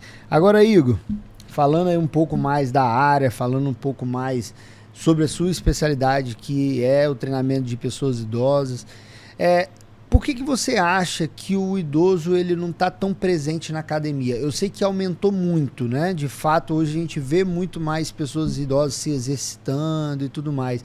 Mas por que você acredita que ainda não é o suficiente? Por que você acha que ainda o idoso ele não está de fato treinando com o personal? A gente vê muito caminhando, né? Galera, meu sogro, minha sogra, meu pai, todo mundo, quando eu vou falar, não, vou começar a caminhar. Eu falo, cara, não, por que você não começa já com treinamento de força, já começa na musculação? Ah, não gosto de academia, eu não quero academia. Por que você acha que tem isso, assim? O que você acha que falta? Essa pergunta é corriqueira, assim, pra mim. Eu falo isso na aula, inclusive. A gente tem a falsa impressão que os idosos estão se cuidando mais. Uhum. Por que falsa impressão? Porque a gente tem mais idosos hoje na sociedade. Logo, você também vai ter mais idosos na academia. Entendi. Aí você acha que eles estão se cuidando mais. Não. Porque se você for pegar percentualmente, o número não aumentou. Percentualmente o número aumentou. Por que eu acredito que eles não estão na academia? Porque a academia é um ambiente inóspito para eles. Fala de uma professora minha de doutorado. Não estou dizendo que ela tem razão, só estou dizendo que é bom refletir. Igor, academia é feito para 2 tipos de pessoas. Os que não precisam e os que não têm jeito. Fala dela. Vale a pena a reflexão, tá? Não estou dizendo que é certo ou que está errado, mas vale a pena a reflexão. E por que eu estou dizendo isso? Porque ou você tem as pessoas que você olha e fala, faz 3 anos que ela está na academia e ela está do mesmo jeito, ou você tem aquelas pessoas que têm o corpo sarado e que vão treinar por conta e sozinho e não estão nem aí pro personal. E aí você tem nesse meio tempo o idoso. E aí parece que fica um negócio meio que estigmatizado. Que eu tenho mais de 60 anos, eu tenho que ir de manhã pra academia. É verdade. Ligado a isso, você tem academias, por exemplo, low costs. A iluminação da academia não é propícia para uma pessoa idosa. Igual boate agora. Porque ela é mais escura, uma luz fluorescente que atrapalha, idoso tem problema com contração de pupila, já dificulta, demora mais para ela abrir ou para fechar. Então a luz, mudança de iluminação, aí você tem escada dentro da academia para você subir para o outro ambiente, para ir para os ergômetros. Então você tem um ambiente que é inóspito para esses indivíduos. Quando eu falo idoso na sua média, tá? Porque a gente vai ter idoso com 65, com 70 anos, que é altamente treinado. E aí esquece a questão de idade. Pensa naquele idoso médio, aquele idoso que não faz exercício, que tem baixa força muscular e tudo mais. Esse ambiente para ele não é um ambiente adequado. Aí ele prefere fazer o quê? Prefere caminhar realmente. Porque ele vai caminhar e aí a gente entra num outro ponto. Ele vai caminhar porque é um momento de espairecer, é um momento que ele vai conversar, é um momento que ele vai com o vizinho, ou vai com a mulher, ou vai para conversar. A minha mãe vai caminhar comigo toda vez que eu vou para Tupi. E aí eu começo a caminhar com ela, eu começo a puxar ela. Ir mais rápido. Ai, filho, mas se você for rápido desse jeito, a gente não conversa. Então não tá caminhando, tá batendo papo. O objetivo dela é esse. E eu não estou dizendo que está errado. Sim. O que eu estou dizendo é que quando ela olha para isso, ela olha o exercício, ela acha que não é para ela. Porque quando ela vai, o que me preocupa, e aí é uma culpa minha também, porque talvez hoje eu seja um dos profissionais que mais falam sobre idosos no país, então é minha culpa também, a gente vê 2 tipos de profissionais. O profissional que coloca 2 quilos pro idoso o resto da vida, e o profissional que coloca peso sem pensar. Aí nesse aqui machuca o idoso, ele nunca mais volta. Nesse aqui o idoso não tem resultado, nunca mais volta. Porque fala, não adianta nada. Fora aquele que quando o cara chega, ele já leva logo pra esteira. Ele já leva logo pra esteira. Não, esse é o de 2 quilos. É o cara que fala, faz só devagar, pega só esses... É o cara que tem medo. E tudo bem, treinamento é segurança e eficácia, né? A gente tem que pensar nas 2 coisas. O cara trabalha só em cima da segurança, mas não tem eficácia. E esse aqui não trabalha nem na segurança nem na eficácia. Esse aqui ele coloca peso e não quer saber. E fala, não é porque você é idoso que você não pode pegar peso. E não olha movimento, não adequa, às vezes, algum exercício para aquele indivíduo. Então, o olhar, por isso a questão até mesmo do livro, o olhar tem que ser clínico para aquele indivíduo. A gente não prescreve treino baseado na idade de alguém. A gente prescreve treino baseado na condição clínica dessa pessoa. Normalmente, pessoas idosas já vêm com processo de diminuição de massa muscular, diminuição de mobilidade, na sua média. E aí chega num ambiente onde, exemplo da academia que eu treinava aqui, é uma escada vazada para você subir para os ergômetros. Embaixo tem a academia, mas tem degrau para você ir e tem rampa.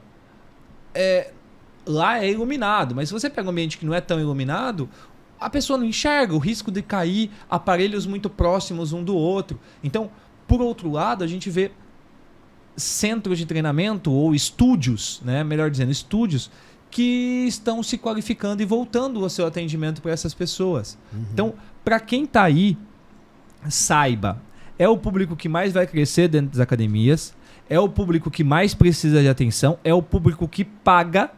Sim. E não vem com essa história de que é fiel, não, tá? Porque se você não entregar resultado, eles te largam.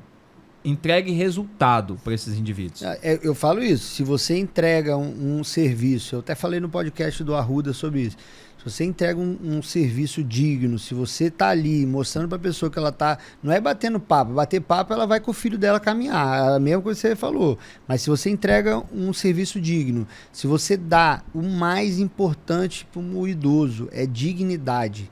Dignidade do cara poder levantar sem sentir dor, poder andar sem ter que andar curvado, é levantar do vaso, conseguir levantar do vaso sozinho. Aí sim ele nunca vai ser fiel, nunca mais vai te largar. Mas para ficar batendo papo em academia, ele bate com o filho dele. E vou além. Isso tudo passa por uma questão de tratamento dentro da academia. Eu falo isso muito na aula. Às vezes a gente tem 3, 4, 5 idosos, aí eu divido o pessoal em grupo e cada um vai treinar o idoso e eu vou só olhando. E aí eu vejo o pessoal da sala falando, e o senhor vai pegar esse pezinho aqui? Não. Eu já olho a pessoa e falo, por que você tá falando com ele no diminutivo? Professor, desculpa. Aí eu, desculpa mesmo. Não se fala com o idoso no diminutivo. Ele não é uma criança. Não infantilize o tratamento de uma pessoa idosa. Não é bonitinho, não né? Não é o senhorzinho bonito. Juro que quando eu tiver mais de 60 anos, e eu vou ser um velho forte, quando eu tiver mais de 60 anos, se alguma menina chegar em mim e falar, o senhorzinho, quer que eu pegue a sacola? Eu vou olhar para ela e falar assim, o senhor enfia esse senhorzinho? Mas eu vou. Porque eu não tenho paciência com essas coisas. Não, por que você está me tratando igual uma criança só porque eu tenho mais de 60 anos? Não faz o menor sentido. Não faz o menor sentido. Não, porque eles são minhas crianças. Não são sua criança. Isso é um baita de um preconceito. Nota que nos pequenos detalhes a gente começa a ver os preconceitos que acontecem com a pessoa idosa. Somado a isso, a gente tem um idoso que vai para um ambiente onde, infelizmente, ainda acontece menos, tem lá uma mulher do corpo muito bonito. E o professor treinando essa mulher. Ele não é o personal dela, ele é o professor da academia. E em contrapartida o idoso lá, sozinho. Por quê? Porque o professor tá orientando a mulher do corpo bonito. Não que ela não precise de orientação, mas ela não precisa de exclusividade. Sim. Então, o idoso ou a idosa olha aquilo e fala, não adianta. Então eu não vou ficar aqui porque eu não sei se estou fazendo certo. Então isso é por isso que assim, aí o personal se dá bem. Só que para isso precisa saber atender, precisa se especializar, precisa entender sobre grupos especiais. Porque eu volto de novo. Eu comecei a trabalhar com idosos e eu entendi que eu trabalhava com grupos especiais. Porque você vai trabalhar com idoso, é um idoso com hipertensão, com doença osteoarticular, condromalácia em joelho, hérnia de disco, artrose, tudo isso. Obeso, sedentário, ex-fumante ou fumante, teve câncer. E aí você vai trabalhar com esse cara. Sim. É uma bomba relógio na tua mão que você tem que olhar e falar, e agora?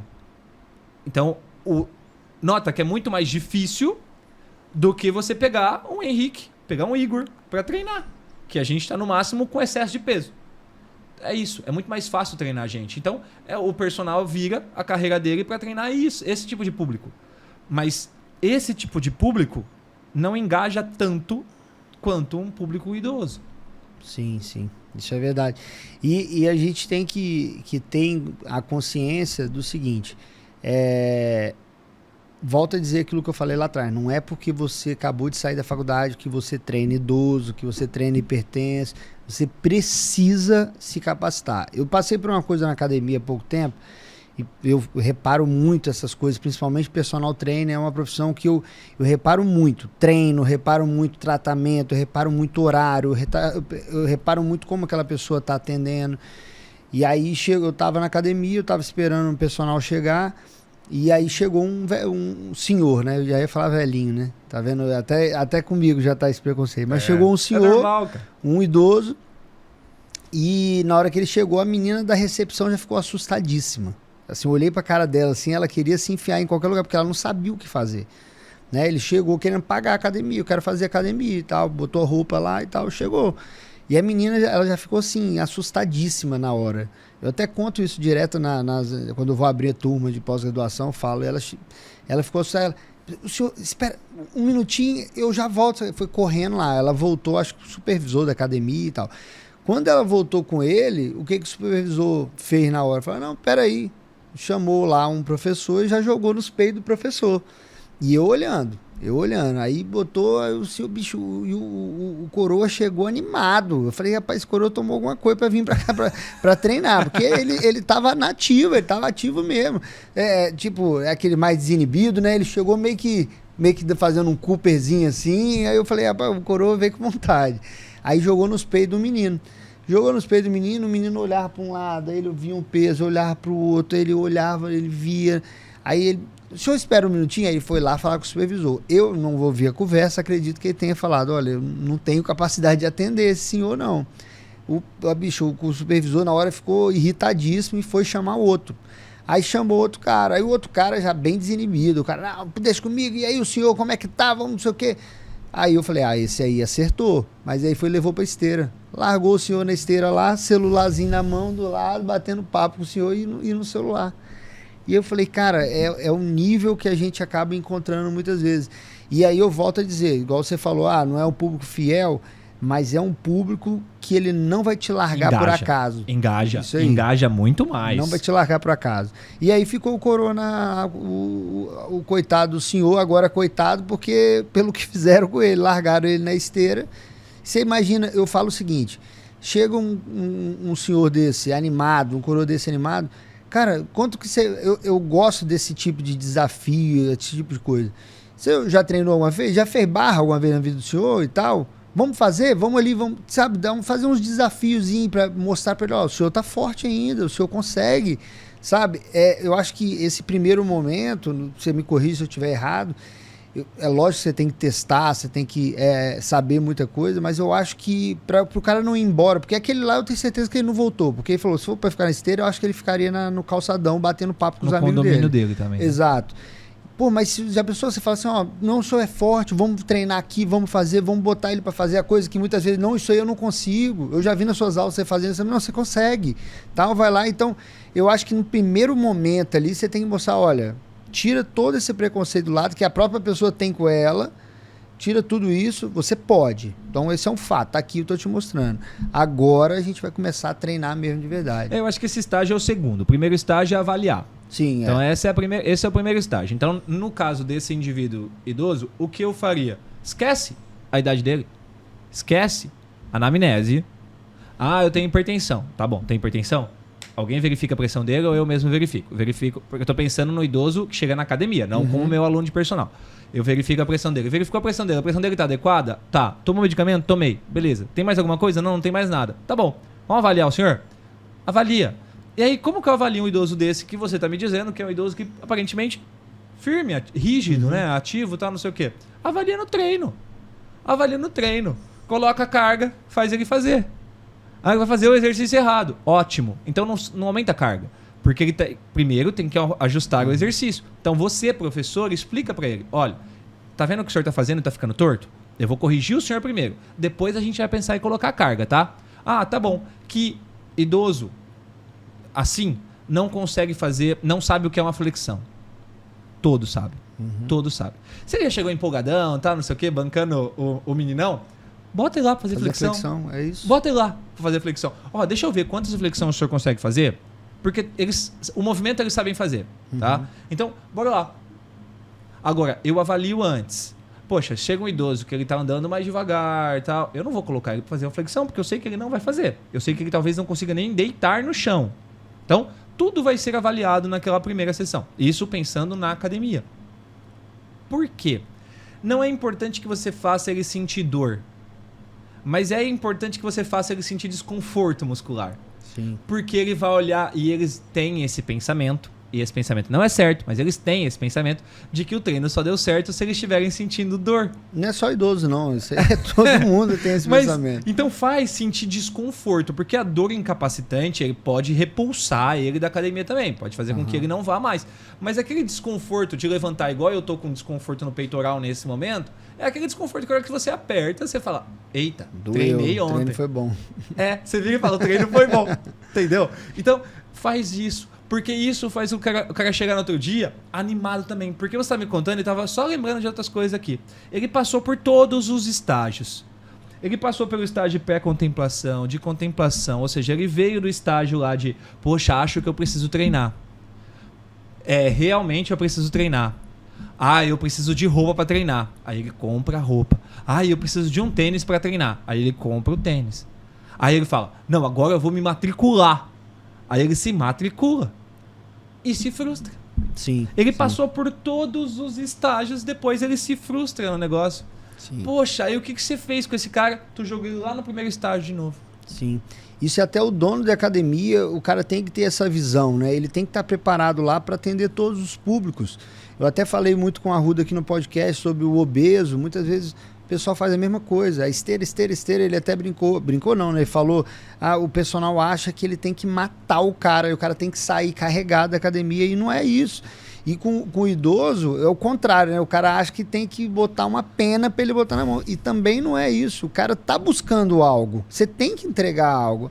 É perigoso. Não, é perigoso se você for uma pessoa despreparada. Sim. Então, se você for uma pessoa despreparada, você não deve nem pegar esse tipo de pessoa, assim, muitas vezes. Você tem que saber tem que até fazer onde igual você o primeiro chegar. professor fez.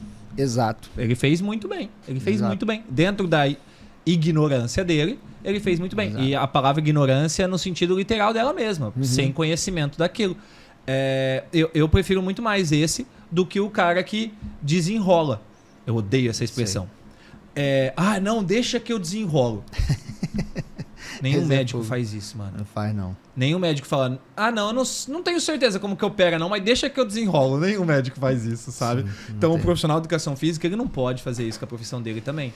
Aí, que a tal história, né? Que a gente vai começar a falar de uma outra classe social e tudo mais. Mas o profissional de educação física, ele precisa entender que ele é um profissional de saúde. Sim.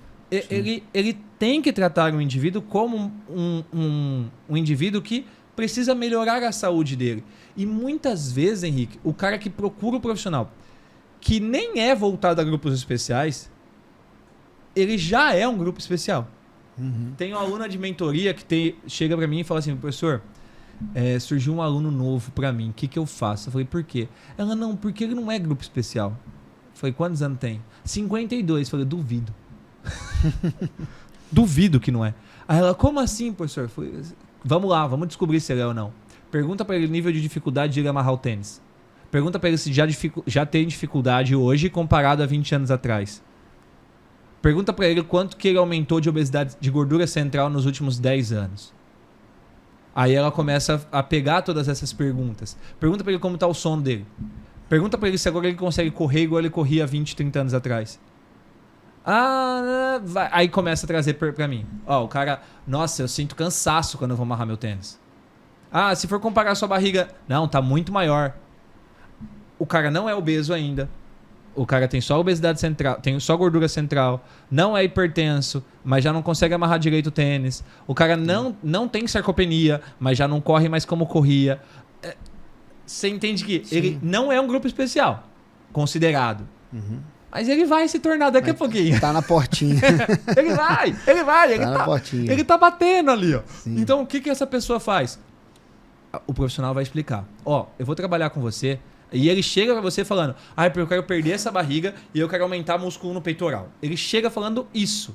6 meses depois, ele vira pra você e fala assim, caramba, eu nem me dei conta que hoje eu amarro o tênis em pé.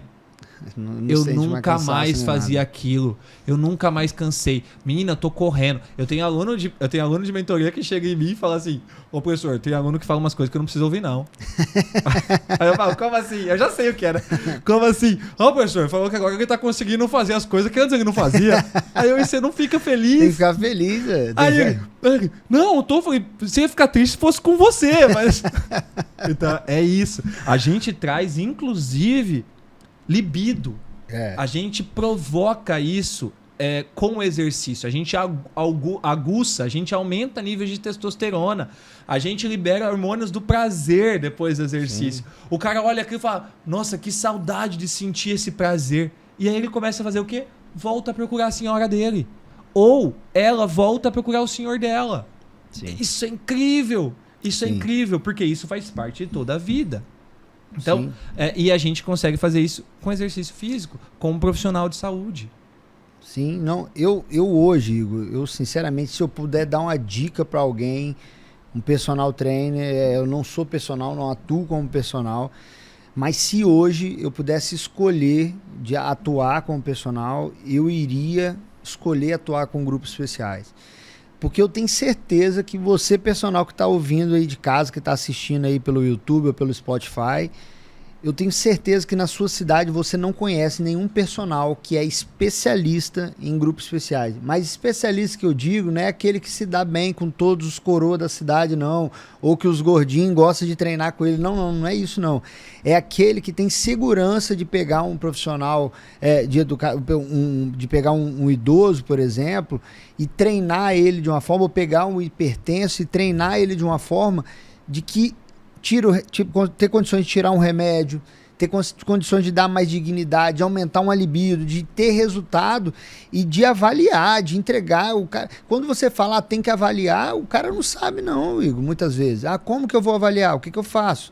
Você entendeu? Então, eu acho que a minha linha seria, porque a população de idosa, né? E aí eu tô falando idoso, mas se eu for falar em números de grupos especiais, de hipertenso, de diabético, o tanto que aumenta, e as pessoas não estão percebendo isso, sabe? E o que eu falo, tem que especializar, não é, eu tenho que fazer a pós-graduação do Valorize. Não é só isso. Eu acho que isso é um grande passo. Eu acho que você tem que fazer, de fato, quem sou eu para dizer que não. Mas eu acho que você tem que buscar aquele público. Você tem que nichar o seu público voltado para isso. Se você pensa em ter uma segurança de trabalho, de ter pessoas, alunos com vocês durante muito tempo, eu acho que o momento e a área é essa. Porque você imagina, hoje você está aí garotão, 25, 26 anos, e quando você tiver 50 anos, que você não tiver aposentado ainda, quantos personal de 50 anos ou mais você conhece? E você já pensou um cara de 50 anos que é especialista em grupos especiais, sabendo o que o idoso necessita, sabendo o que um hipertenso, diabetes necessita, porque ele vivenciou durante a carreira dele aquilo dali? Porque não pensem vocês que com 60 anos de idade, 50, 60 anos de idade, primeiro que não vai estar aposentado, né? Para começar, ainda mais agora que aumentaram a idade para aposentadoria. Primeiro que não vai estar aposentado. E segundo que o garotão lá, a garotona não vai querer treinar com coroa. Isso é uma coisa que vocês, dentro da área você já sabe. Mas se você for um coroa especialista em grupos especiais e o outro coroa vê em você uma forma de começar, uma referência, sim. Então acho que o profissional ele tem que começar a pensar nisso. E se eu hoje fosse personal, seria o público que eu buscaria, porque cada vez mais a área vai nichar. Cada vez mais vai acabar esse negócio. Eu sou personal, mas eu atendo do obeso ao idoso, eu atendo do magrinho ao obeso. Não tem isso. Agora tá assim, o cara procura um personal pelo corpo dele, né? Ele olha lá, opa, aquele ali é forte, vou treinar com ele. Ou aquela ali é bonitona, vou treinar com ela. Mas isso vai passar. Isso vai passar em breve. E a pessoa vai buscar. Já tá passando. Eu não tenho a menor dúvida. Eu não tenho a menor dúvida que vai ser cada vez mais nichado. Mas aí eu quero chamar a atenção de uma coisa que me veio a hora que você estava falando. A importância de se estudar grupos especiais, né? marketing nenhum é maior. E agora, para quem é especialista em marketing, eu te provoco a isso. Marketing nenhum é maior do que entrega de resultado. Nenhum. Marketing nenhum é maior do que prova social. E eu só consigo prova social com conhecimento específico. Sim. Então, não me venha com essa de... Não, porque você tem que estudar marketing, porque estudar grupos especiais não é importante, porque isso... Não me venha com essa. Porque se você não tem conhecimento técnico, você não entrega resultado. Se você não entrega resultado, você não tem marketing. Porque nenhum marketing é maior do que prova social. Você quer... Vou trazer de volta. Os R$1.000 que eu fiz sentado na minha casa das 6 às 10 num feriado, depois de tomar cerveja, de ir pra praia, de não sei o quê, foi uma foto de uma cliente minha que fez o meu curso, que fez o que eu explico com o cliente dela de personal e me mandou. Ó, professor, o que eu fiz com o meu aluno? E aí, o post foi: imagina se esse aluno for seu pai. Quer aprender? Faz o curso. Sim. Foi esse meu post. O que é isso? Prova social. Ou seja, o meu conhecimento capacita o profissional de educação física para que ele treine um indivíduo hipertenso e consiga ter resultado que ninguém mais tem. Prova social. É o maior marketing que existe. Não existe outro. Não tem, não, existe, desculpa. Existe. Existem muitos outros. Mas me mostre para você, porque quem é do marketing mais barato, que está assistindo. Resultado barato e rápido. Me mostre. Agora, e aí vem a questão que eu falo isso em todos os cursos, em todas as aulas da pós, em todas. Profissional de educação física que não avalia tá deixando o dinheiro correr pelo ralo. Porque é simples. Tu tem um aluno que te procura. Eu queria fazer aula de personal. A cidade inteira cobra R$80. Tu cobra 120. Aí ele fala assim: nossa, mas aqui o cara lá cobra 80. Aí você manda seu portfólio pra ele. Fala: olha, então, eu posso te mostrar só uma coisa? Deixa eu te mostrar o resultado desse meu aluno aqui. Olha o que aconteceu com ele. Deixa eu te mostrar o resultado desse meu aluno aqui. Olha o que aconteceu com ele. Deixa eu te mostrar o resultado desse meu aluno aqui. Olha o que aconteceu com ele. Você se encaixa nesses 3 alunos aqui. Quer que aconteça com você? Quer marketing marque esse? Eu tenho alunos que me mandam... Tá na minha página de venda isso. Aluno que me mandou mensagem falando: professor, o que aconteceu? Tá lá, papelzinho do médico, num receituário, escrito: a partir de hoje, o seu remédio é a prática de exercício físico com o seu personal. Tirou todos os remédios de pressão do cara.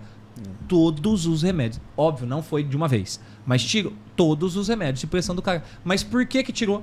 Porque o menino foi lá e todos os dias ele avaliava a pressão do aluno antes e depois da aula. Todos os dias. Todos os dias. Durante 1 ano.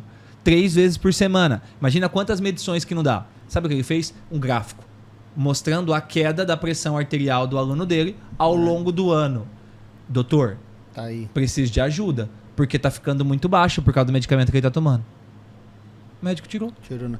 Eu até quero te provocar numa coisa dessa aí. Eu lembro que teve um post seu que deu muita polêmica, né? Relacionada a isso.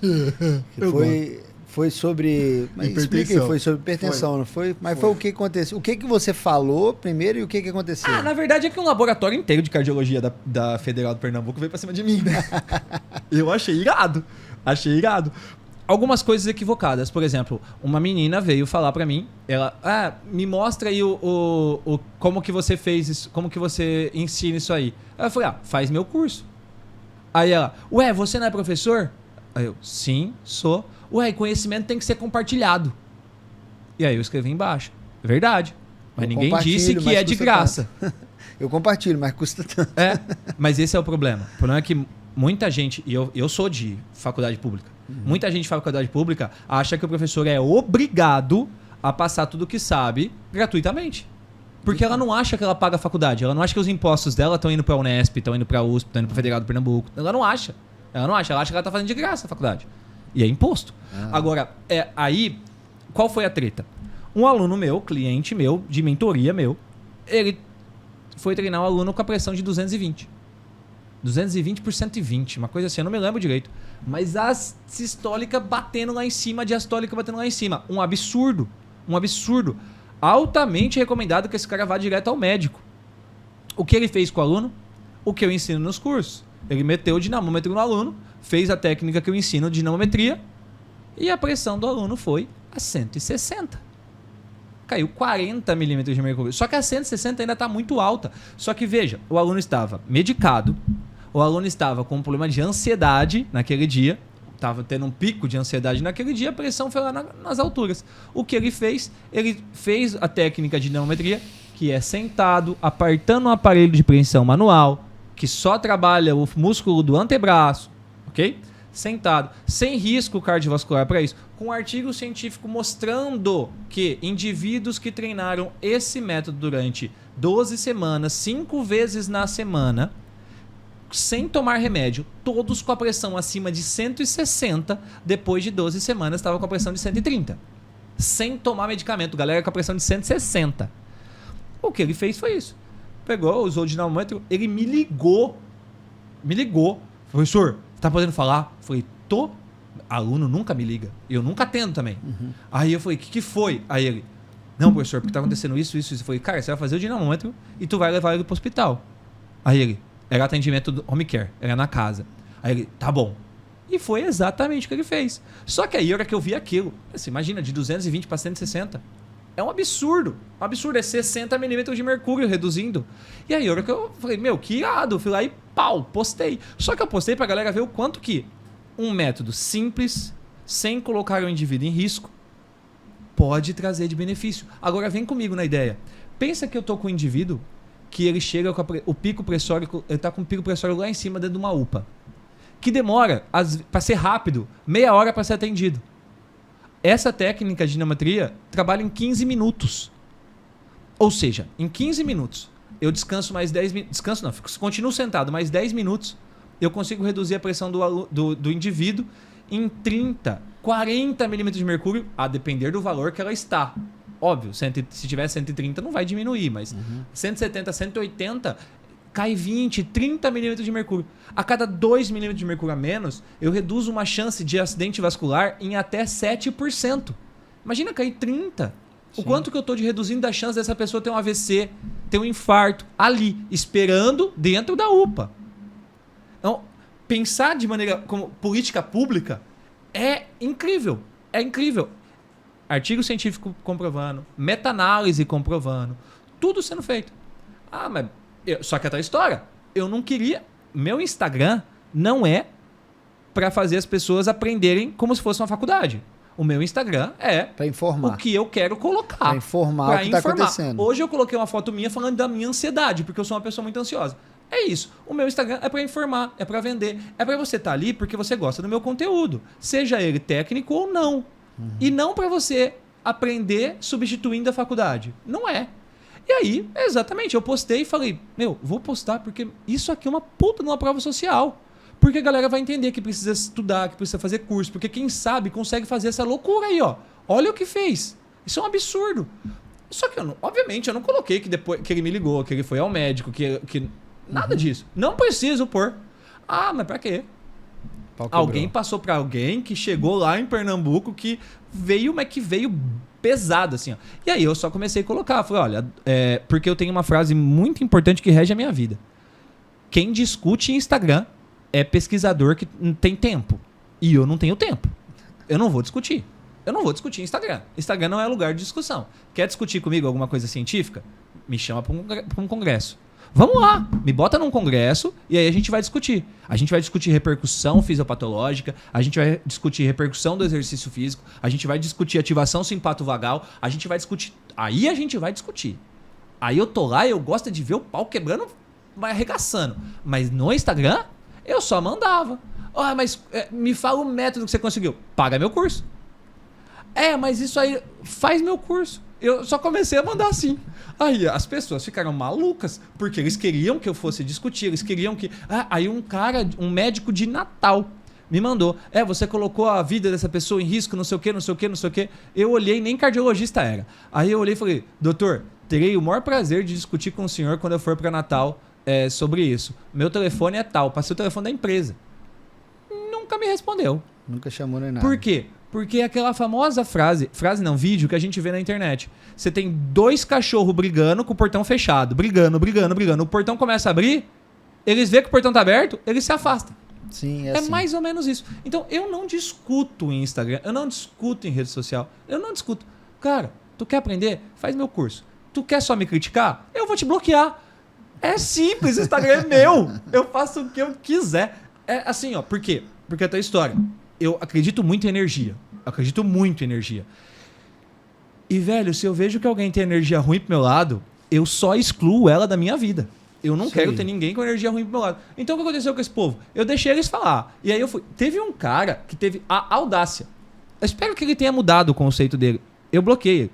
Eu espero que ele tenha mudado o conceito dele. Teve um cara que comentou assim na postagem. Um ótimo jeito de eu apresentar nas minhas aulas como não fazer com o aluno. E aí eu não respondi pra ele, eu só curti o post dele. Eu curti ainda o que ele colocou. E depois eu bloqueei ele. Mas, porque a minha pergunta pra ele era... Ok. Então o seu jeito é o que não diminui 60 milímetros de mercúrio? Porque o meu jeito diminuiu 60 milímetros de mercúrio. E salvou a vida dessa pessoa, tenho certeza absoluta. Porque com 220 de PA, a chance de morrer é bem grande. Então assim, qual que é o seu jeito, irmão? O seu jeito é o quê? Não, só verifica a pressão se for com uma coluna de mercúrio? E aí, como que eu verifico a pressão com uma coluna de mercúrio dentro de uma academia? Fio, sai de dentro do laboratório, irmão. Vem pra prática aqui, ó. Vem dar aula de personal, vem entender o que é uma academia fazendo boots, e você verificar a pressão do cara auscultando alguma coisa. Porque o mesmo barulho que faz no coração tá fazendo na batida da música. Você vai ouvir o quê? Então vem pra prática, irmão. É uns caras que ficam dentro do laboratório e acham que são o paladino da verdade. E que verificar a pressão tem que ser num ambiente estéreo. E não existe ambiente estéreo aqui fora. E que não existe um ambiente climatizado aqui fora. Porque tem academia que ainda não tem nem ar-condicionado. A gente vai pro norte, a gente vai pro nordeste, a gente vai pro... Eu dei aula em Cuiabá. Dentro da academia tá 34 graus. Com ar-condicionado ligado. Como que você chega nesse cara? O cara tá com a pressão lá em cima com 34 graus dentro da academia. Pois é.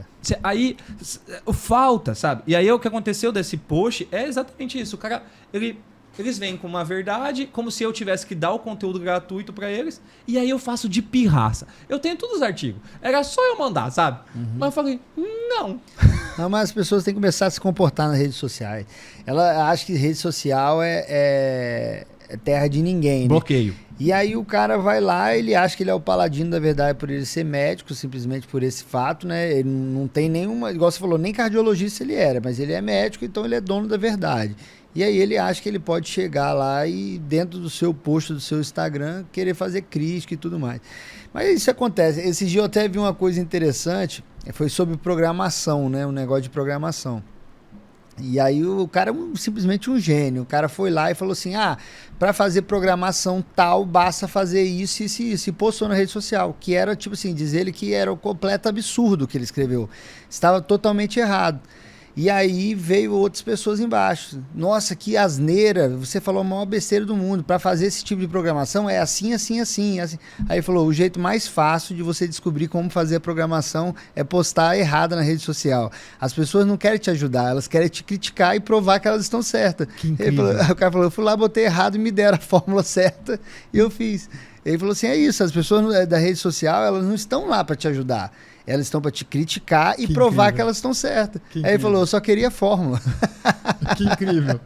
E é isso, cara. E assim, Igor, eu acho que as suas redes sociais, elas são uma ajuda muito grande. As pessoas veem lá dentro, lá, o profissional que você é. Pô, olha o que você fez com um mentorado seu. Você provavelmente salvou a vida daquela pessoa. E as pessoas não estão preocupadas nisso. E o importante é isso. É igual você falou sobre energia. A energia é essa, é dispensar quem é dispensável da vida e acabou. Sem remorso e sem dor na consciência, o Instagram é meu. As pessoas acham que assim, ó, eu sou professor, sim, eu vivo disso, é a minha profissão, eu trabalho todos os dias com isso. E aí, tem, por exemplo, eu recebo uma mensagem de sábado à noite, 8 horas da noite eu recebo uma mensagem, de uma coisa X, profissional. Eu visualizo, vejo que é profissional, e falo, depois eu respondo. Eu respondo todo mundo, tá, pessoal? Todo mundo no meu Instagram eu respondo. Todo mundo. 100% das pessoas eu respondo. Aí eu olho sábado, 8 horas da noite. E aí eu olho, fecho. Não vou trabalhar. Me dou o direito de não responder uma pessoa sábado à noite. Aí, da domingo, 7 horas da manhã, a pessoa coloca, ô professor, preciso que o senhor me responda. Aí eu respondo. Ó, você mandou mensagem sábado à noite, agora é domingo de manhã. Me cobra isso na segunda-feira. Aí a pessoa para e fala, ô professor, desculpa, é verdade. E super entende. Porque, às vezes, a gente tá nessa loucura de rede social e isso aproximou muito as pessoas. E aí as pessoas acham que você vai responder, não sei o quê. Só que eu sou muito sincero com todo mundo, sempre fui. Então, assim, a pessoa que me segue, que interage comigo, ela sabe que ela vai ouvir sinceridade. Ela sabe. Não, e é aquilo, se você tá chamando a pessoa e você tem que pedir desculpa pelo horário ou pelo dia que você tá chamando, não mande.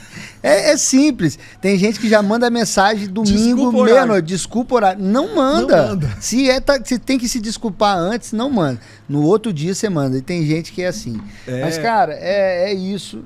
A gente aqui no Valorize, a gente tem uma admiração enorme por você. Eu acho que eu poderia ficar aqui batendo papo e contando casa aqui horas e horas e horas, mas já tá passando até da nossa hora aqui, já tem 1h50 quase que a gente tá aqui. Cara, eu só tenho que te agradecer por tudo que você já fez pelo Valorize, pela parceria de sempre. Não falo isso por estar no podcast, você sabe disso. Quanto respeito que nós temos por você, o quanto que a gente gosta do seu trabalho. Continue ajudando pessoas. Continue vendendo seus cursos e não dando para aqueles folgados que vão lá na rede social te pedir. E, cara, a parceria é essa. Eu quero que tenha muitos anos, que a gente consiga cada vez mais aperfeiçoar essa pós-graduação nossa. Voltar aqui e falar novamente no podcast. A gente quer manter o podcast, então sempre trazer novidades, sempre bater papo. E saiba que o Valorize é sua casa. Quando você precisar de qualquer coisa, tiver qualquer ideia, nós somos o primeiro a abraçar essa ideia, porque a gente sabe o quanto que você trabalha, o quanto que dá certo trabalhar com você. Tamo junto. Eu nem tenho muita coisa pra falar com relação ao Valorize. Eu sou grato. Vocês abriram uma porta pra mim em 2018 lá. E é isso. Eu acredito muito em sorte. Acredito. Mas eu acho que a gente só tem sorte quando a gente tá pronto pra agarrar ela. Sim. Então, tenho muita sorte, mas tenho muito trabalho também. E eu vou falar o que eu falo pra todo mundo. Tô só começando, irmão. Boa. Eu tô só começando. Você imagina que, 2016 comecei a ganhar dinheiro, tem só 6 anos. Eu não quero parar, não. E eu não quero parar de mudar a vida das pessoas, eu não quero parar de evoluir profissionalmente e também pessoalmente, que eu acho que esse processo profissional tem uma relação muito forte com a minha parte pessoal. E ao Instituto, cara, eu só sou agradecimento. E se você tá assistindo e ainda não faz parte, não tá na pós-graduação, na boa, tá perdendo, hein, irmão? Rapaziada, obrigado. Mais uma vez, assinem lá o canal do YouTube do Instituto Valorize. Se inscreva, não é assine. Se inscreva? Eu estou meio por fora ainda. Não, se inscrever assina no Spotify, né? Isso, e se inscreva no YouTube. Isso aí, turma. Obrigado aí. Passamos aí já da hora, mas eu tenho certeza que vocês vão gostar desse bate-papo. E em breve já teremos outras pessoas aqui conosco batendo um papo e conversando. Igor, obrigado, meu irmão. Tamo junto. Um abraço, valeu, pessoal. Rapaziada.